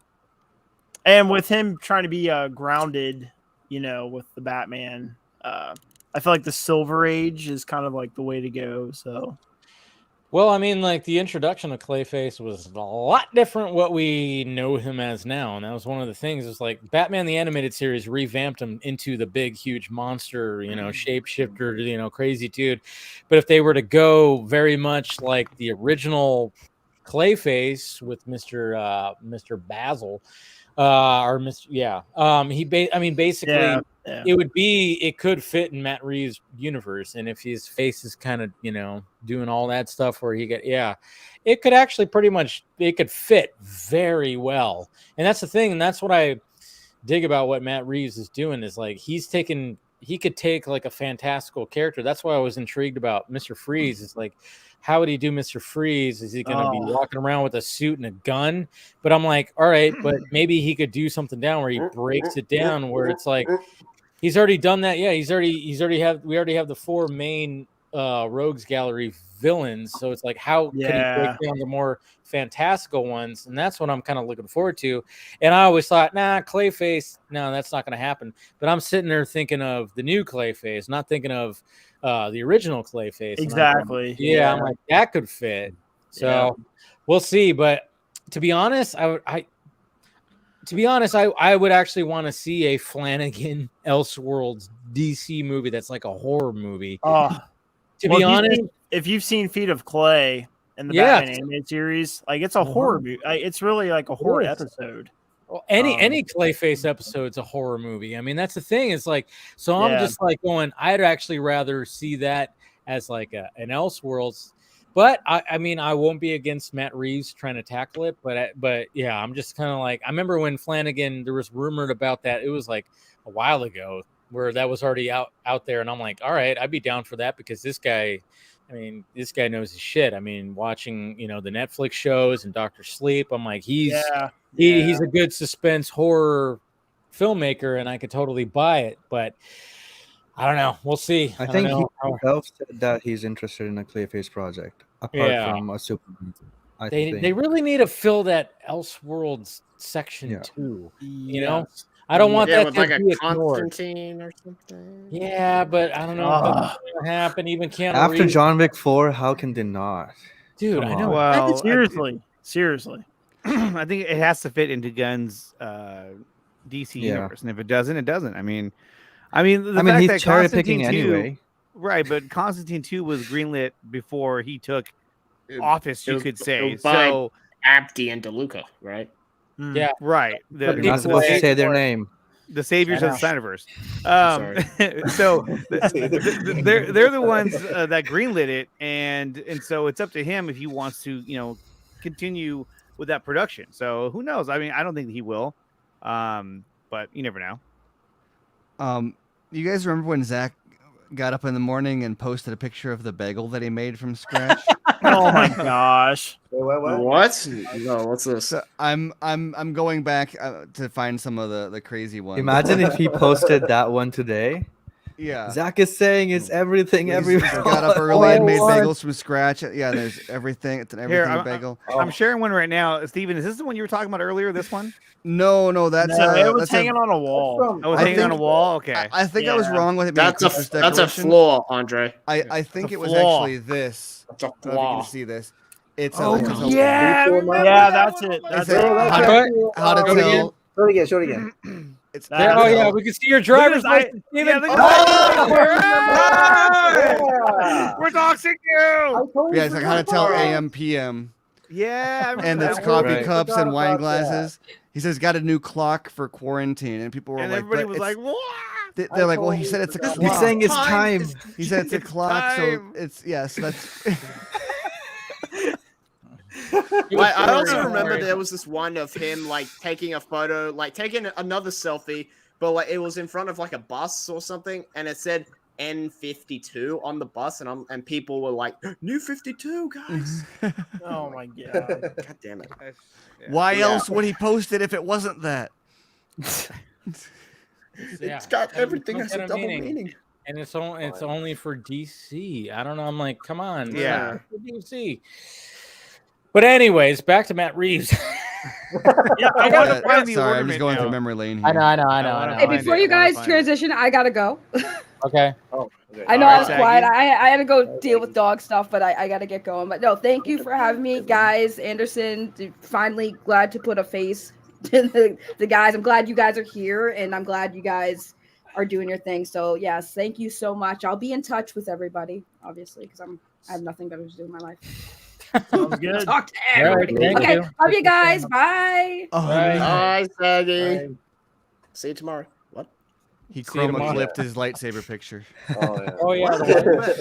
He's just going through barrel. I'm trying to find the ornament. I'm determined now. No, it wasn't an ornament. It was the wine clock, the wine coffee clock. Okay. I'm 90% sure that's what I was thinking of. So I have an interesting idea for the second Joker movie. Okay. There's been a lot of hype about Harvey Dent might be in the second Batman movie, which I would be all for that. I'd love to see Bruce Wayne and Harvey Dent before he becomes Two-Face. Yeah. But what if Harvey Dent is introduced into the Todd Phillips Elseworlds as possible legal defense for Arthur? Yeah, interesting. I like it. Yeah. And then that could open up an Elseworlds Two-Face movie, possibly. True. But the thing is, though, like the only thing like I push back on it is the fact that Matt Reeves is all about the long Halloween and dark victory, and it's like heavy in that. So it's like, but I like where your head's at, because it's like when you're trying to think of like who else could be in that world. I didn't want a second Joker movie. I mean, I love the first Joker, but to me, it was like, okay, you've opened the door. Let's explore other Rogues Gallery characters. Yeah, no one wanted a second Joker movie, though. No one did. Fine Do the you way it guys was. think? I got a question. Okay. Do you guys think James Gunn is actually going to make more Elseworlds, or is just an excuse because that's what I'm just hoping. an excuse? I say I think he's. I get what think you're he'll coming probably- from, Chris, because I've been wondering the same thing.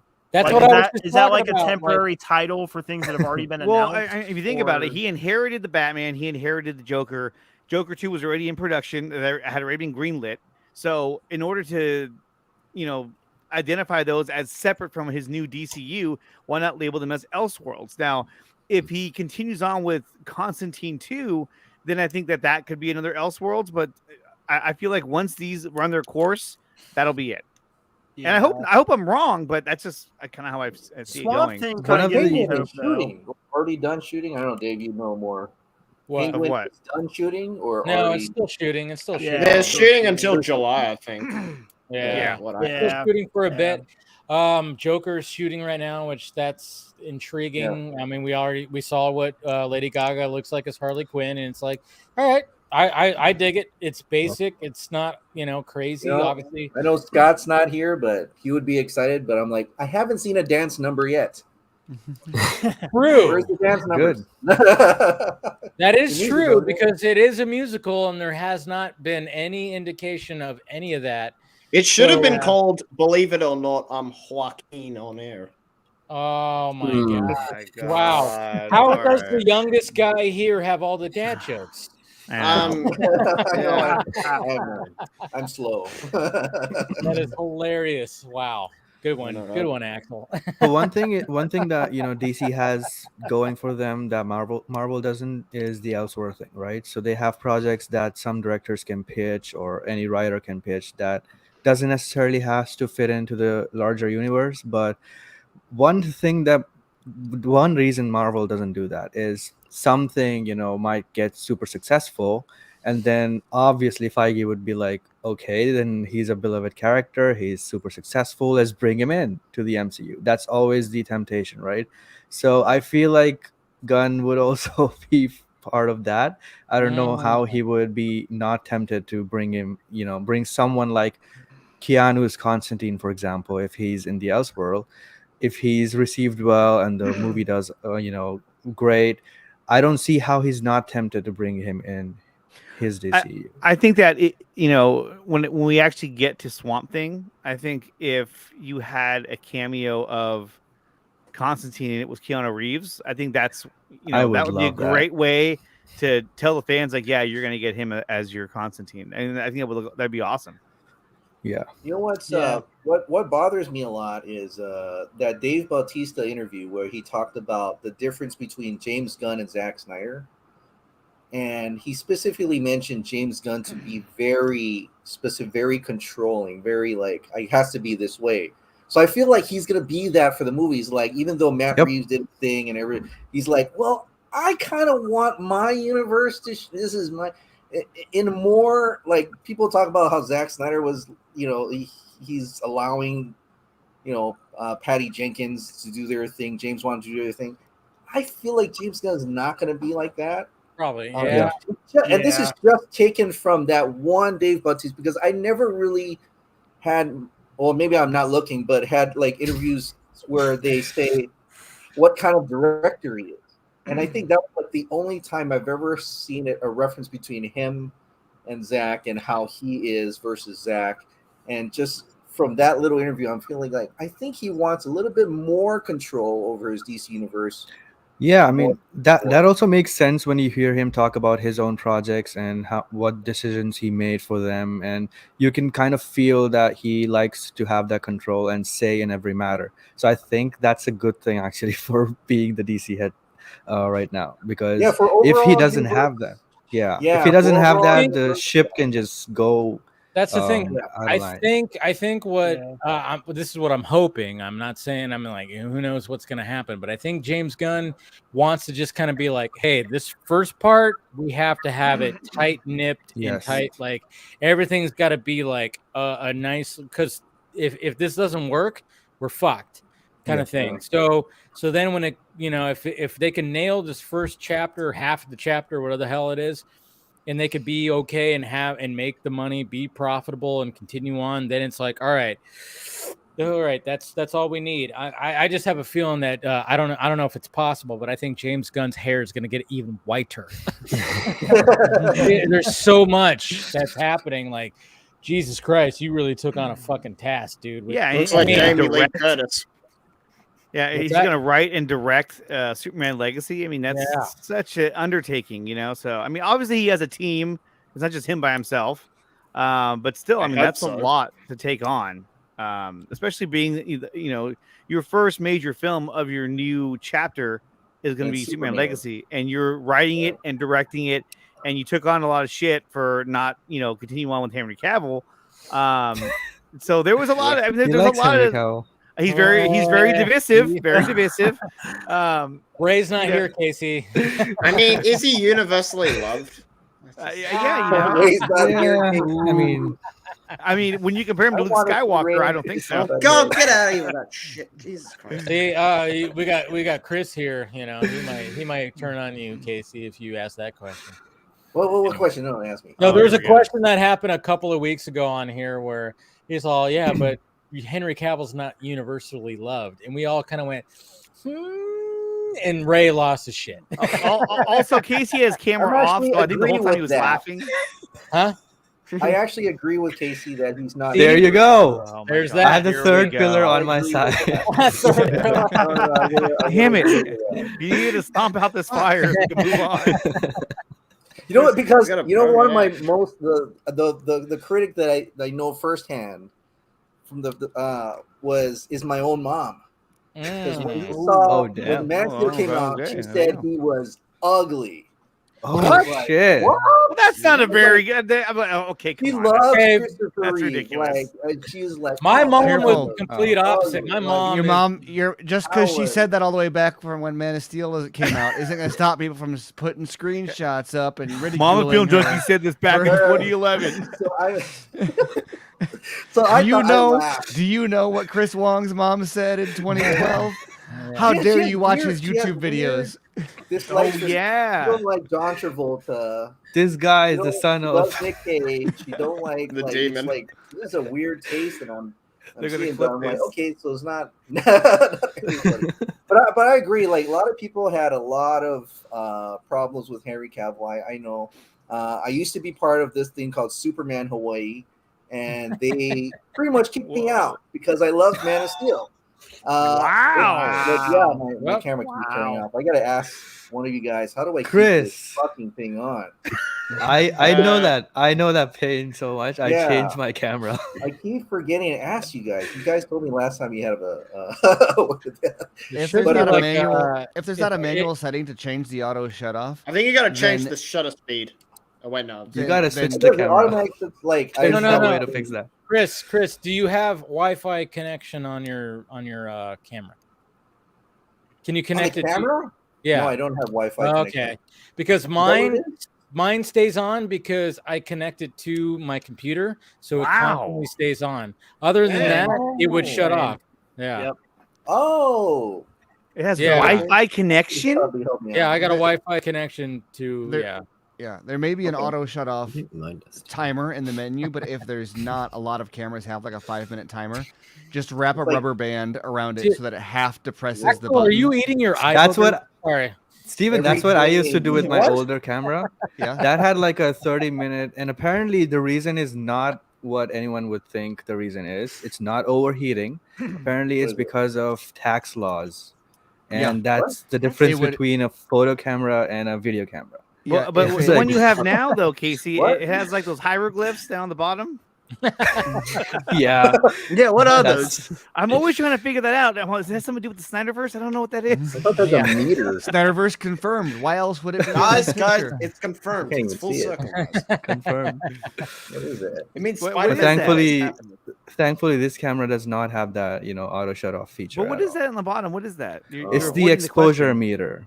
And that has to be on at all times? So it changes when, I don't know. It's on manual right now, but it changes when there's more light and less light. So there's no way to turn that off.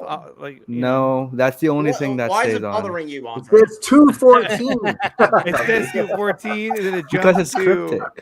It's cryptic. That's why he's kryptonic. Remember the 214? Okay, Axel. 165. Oh, I remember that whole thing. Yeah, that whole thing was a crazy thing. Gosh. Yeah, because we were all fighting for the shorter version or something like that. Yeah, that makes sense. Yeah. Yeah. No, there was like that was a a perfect whole time. example. One of the Nobody's even fighting for it. We were just like, oh, so what Jay Oliva is referring to is just like a shorter 165 version, and then all of a sudden everybody was like, how dare you advocate for that? And I was like, nobody fucking advocated. No, we were One all of the funniest was there was like a theatrical version. There's going to be a theatrical version, then a longer version. But remember, some of these guys were thinking that the 214 version was the definitive version, which it was not. You know, it's like that was the shorter version, and it still had the old Steppenwolf in it. Yeah. You know, like some people are like, let's. That was the point when show the 214 cut. I'm like, well, that was when that was the point when that was exactly when Chris, they the first time they December turned on 2019 was when I wrote that article where I was like, the Snyder cut that we're gonna get is not the one that everyone has been campaigning for this whole time, because it's gonna have a different. Now they're saying the Snyder cut is not the Snyder cut. It's gonna be even longer than that. It's gonna have possibly reshoots in it, etc. And then you were like, "Oh, this is cool. We could be getting like something even more than the Snyder cut." And they were like, "How dare you abandon?" I still remember that Chris video. So yeah, it was called Full Vision or something, right? You know what they don't want to admit is I know like this. Sometimes I get like a message saying it's like a Watchmen picture with like never compromise or some shit. Oh yeah, I've seen that. You know, Zach kind of compromised. He put Martian Manhunter instead of Green Lantern.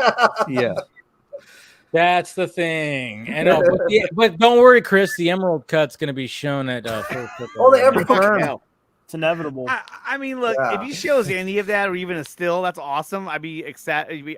We're all gonna be excited to see that. It's gonna be but like, I don't see it happening.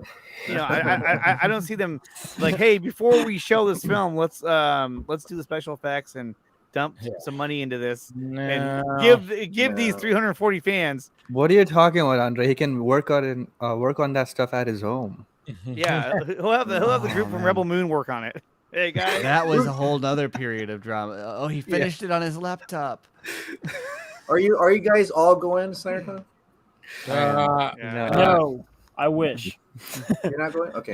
So me and Steven are going to be there all 3 nights. I think Andre, you're only going for one night, right? Yeah, for Sunday.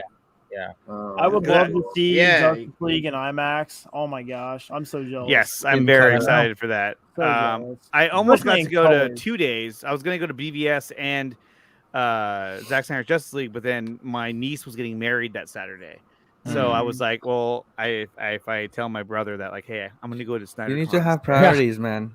Yeah, I know, right? I'm going to watch a movie that I've seen 76 times, but it's going to be that much cooler, you know. Because there are going to be friends cheering at it. My wife was like, if you bring that up to your brother, like you're gonna be you're fucking dead. You know what I mean? So yeah, I was like, all right, I'll just go to Sunday then. Plus, I mean, the price was pretty high anyway, but hey, it's worth it. Well, the price is right.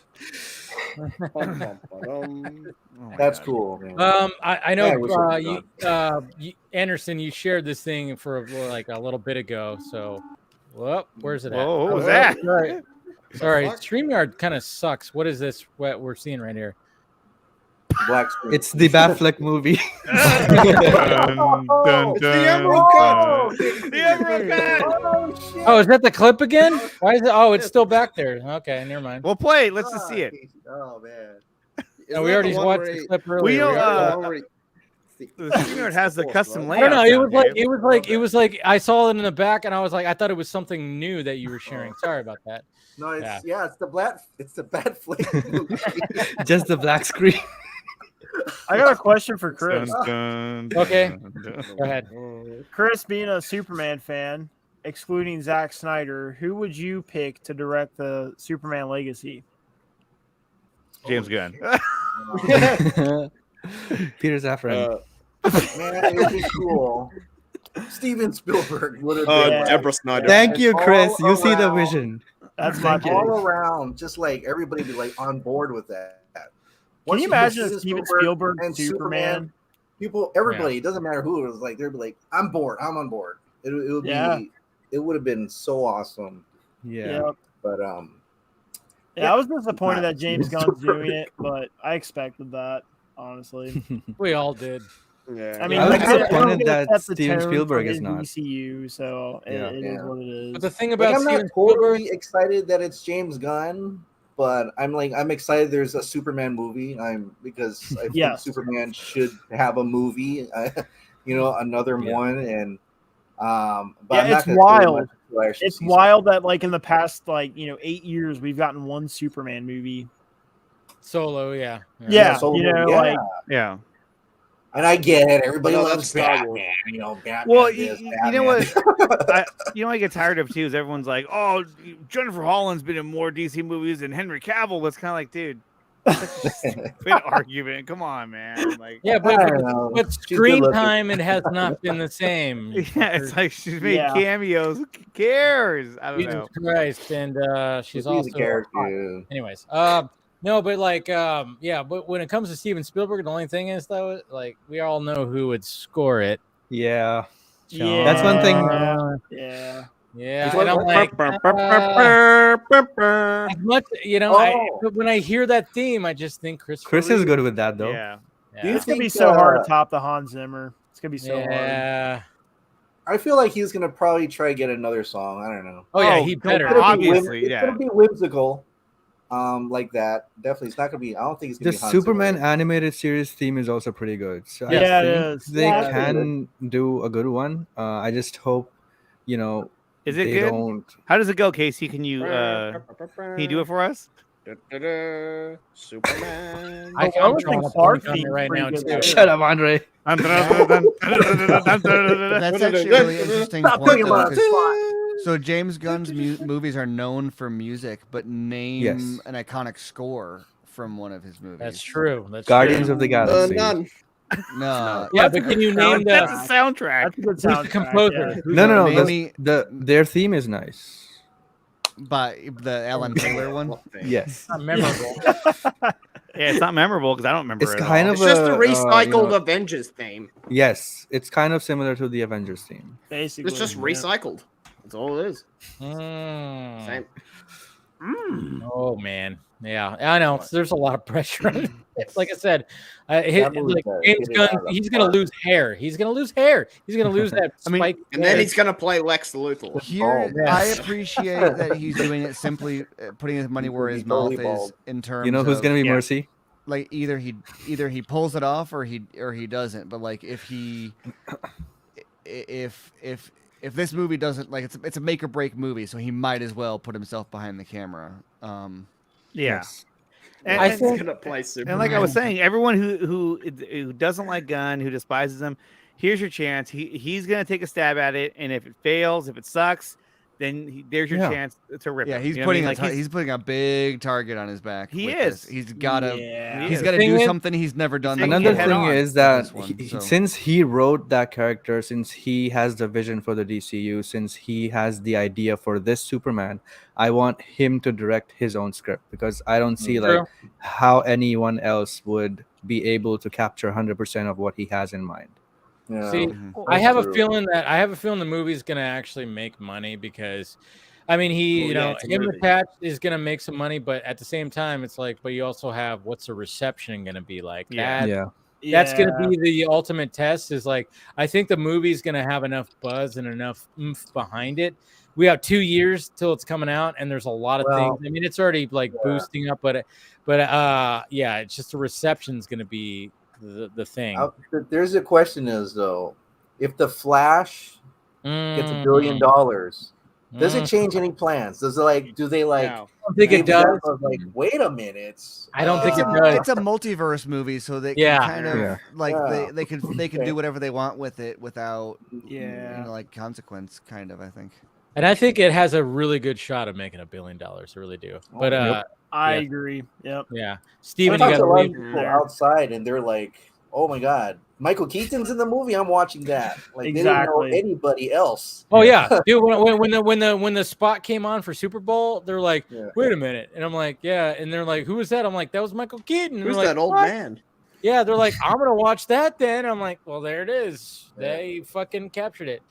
But Steven, I know you got to leave. Yeah. Bye. Bye. All right, there, Steven. All right, yeah. That's the worst bye ever. Holy shit. Follow Steven on what's the website? The Yeah. SnyderCutDoesn'tExist.com. Yeah, There it exactly. No, is. check it out. We just put up episode 128 of BVS by the minute. Nice. So Batman just hit Superman with a sink. So we talk about that, and then you can catch my writing at What's there to screenrant.com. analyze about that? Like, still just got, like, Let that hour sink more? in. We talk. There's a lot of things we talk about. Did you end the episode with let that sink in? we should have. We didn't even cross my mind. Yeah, but you can follow me on all my socials are at SM Colbert. I've been posting a lot of my photos to Instagram recently because I've been slacking at that. So check out my Instagram. I've got a bunch of photography there now. Yeah. Your awesome Instagram. Anti-Snyder Instagram. Anti-Snyder. Yeah. Every single thing is just it's exactly what I said in 2017. It's just the exact same thing I say every day. That's all I ever You're do. like, you see this ladybug on the leaf? It does not exist. People started being like, "Are you gonna address? Are you gonna talk?" Or like the what were they? I don't know. I was kind of being like, "What screenshot?" And they're like, "Oh, he's pretending he didn't even see it." I'm like, "See what?" And then someone posted it, like, "Where did you get that?" Like, where'd that come from? I didn't see How'd that get in there? Oh man. Anyway, good talking to you guys. All right. I'll see you another time. Yes. Later. Sometime soon. But yeah. So yeah, when it comes to Superman Legacy, I'm glad you're here, Chris, because yeah, there's a lot of pressure on this. And I think Gunn, being the comic book nerd that he is, I think he's going to do a good job, but there's just so much writing on it. And there's when it comes down to casting, casting's going to be a big deal. I hope he goes for a more like, oh, we don't know who this guy is. It's going to be so difficult. I this on Film Junkie Live on Wednesday. Cheers. Is the fact that, man, Christopher Reeve, he just embodies Superman. Okay. Yeah. And when it came to other live action Supermen, the next one I could think of is like Dean Cain. I loved Lois and Clark. Great show. I watched it. It was appointment viewing on Sunday. Great theme on that. Huh? I love the theme on that. The Superman theme. Yes. Really great theme. Also, great show. It worked, but it was just kind of like, okay. Even rewatching, and I did rewatch it because it was on HBO Max. I think Same. It's still, and still dug it. But I'm like, I'm seeing it now. I'm like, oh man, some of these episodes fucking, whoa, what were they going for here? And then, and then of course there was Smallville. Tom. Somebody save me. Yeah, go on. I'm just singing the theme song. So you got him, but of course it's like, all right, we got this new other live action Superman. Tom Welling. Cool. Yeah, Tom Welling. Yeah, I couldn't remember saying. I almost said Tom Everett. I think that was the dude. Anyways, and then of course you have Brennan Ruth, and you're like, okay. But then when it came to Cavill, it was like, oh, dude, they found fucking Superman. Look at that guy. Look at that guy. At least for a lot of us, we were like, Jesus, look at that guy. That's fucking Superman. And nobody knew who the hell he was. We didn't know how to pronounce his last name, for shit's sake. It was Cavill. Yeah. Everybody was saying Cavill. But now, yeah. So now it's like yes, I know. Some people still do it. And it's like, so now it's like, if he could find somebody who's not quite a name and just like, man, that's the hard part. Austin Butler. No, God. He's too skinny. He's too frail. Saying what was the name? What? He can go to a gym, Andre. Logan Lerman. Oh man. Yeah. I didn't even know who that was. I had to look him up. Yes, you and James. You don't know Logan Lerman? Oh my God. I didn't know either. And when I saw that he was Percy Jackson, I was like, how is Percy Jackson Superman type? Yeah.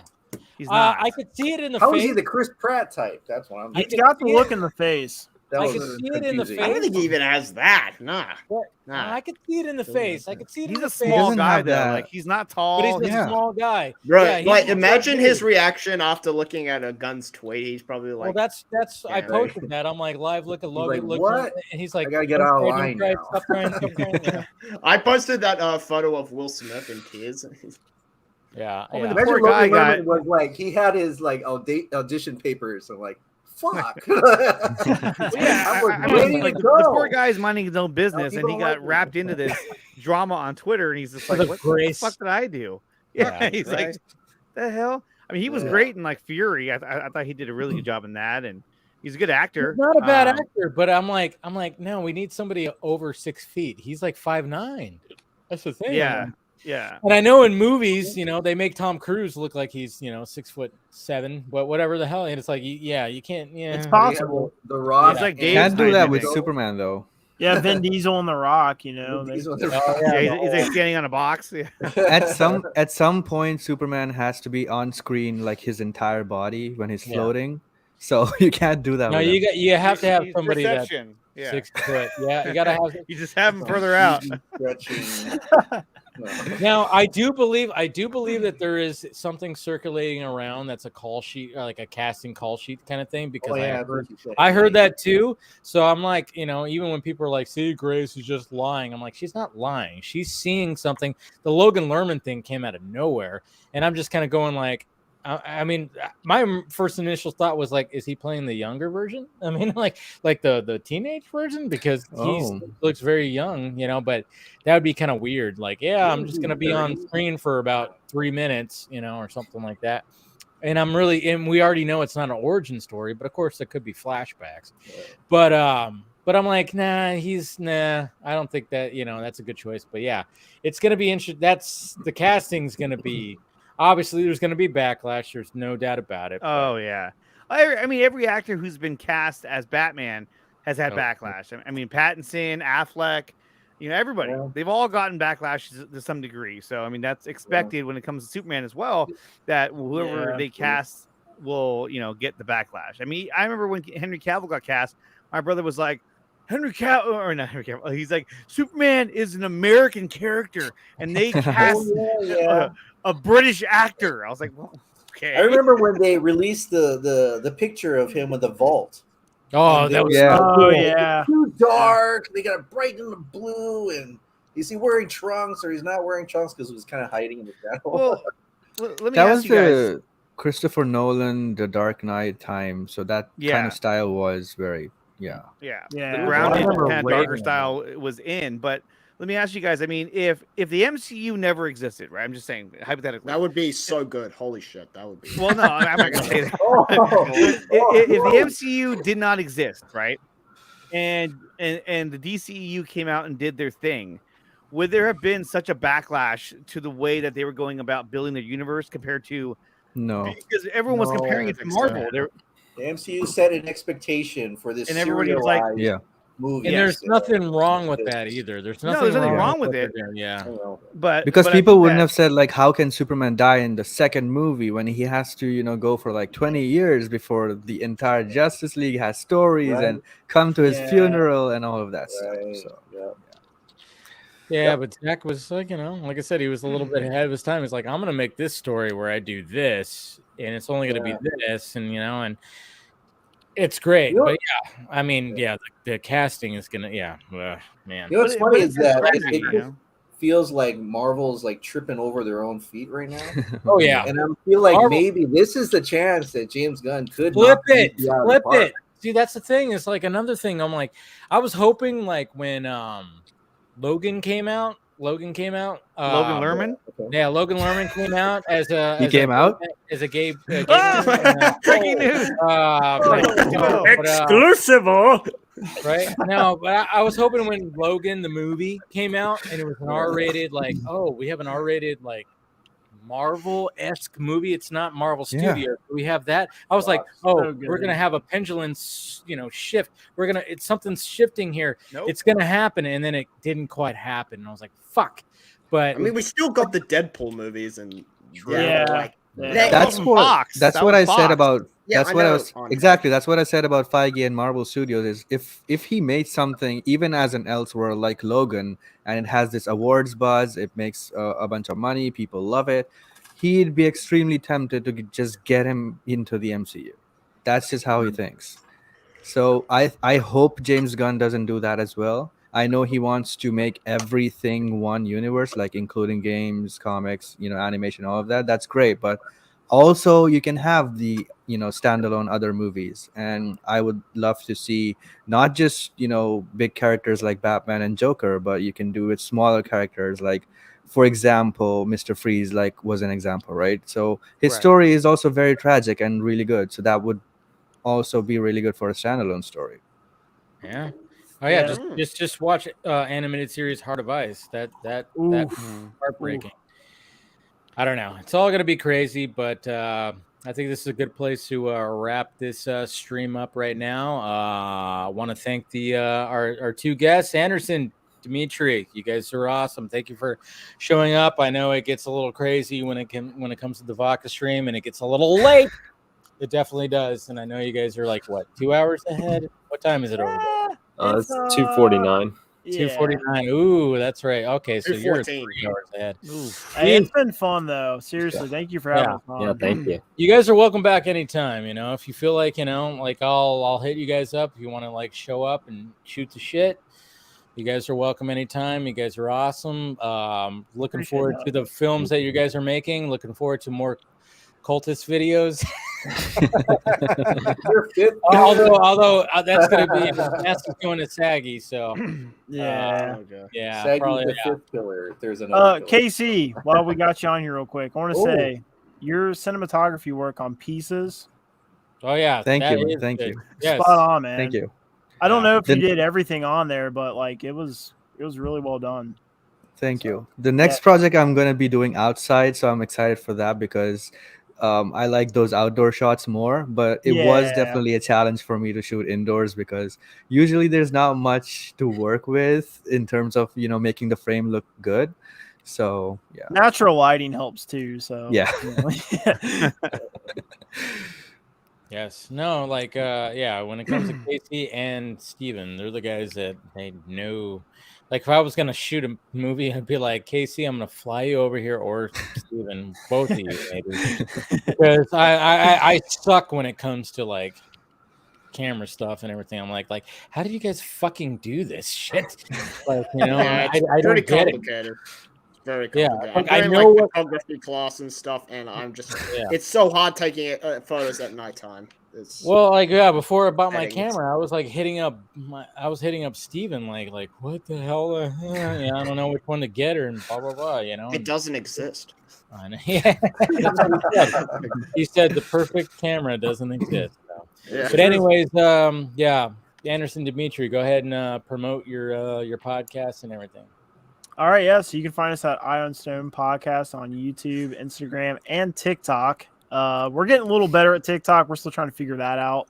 Then I'm also on Vero at Andersen Miller.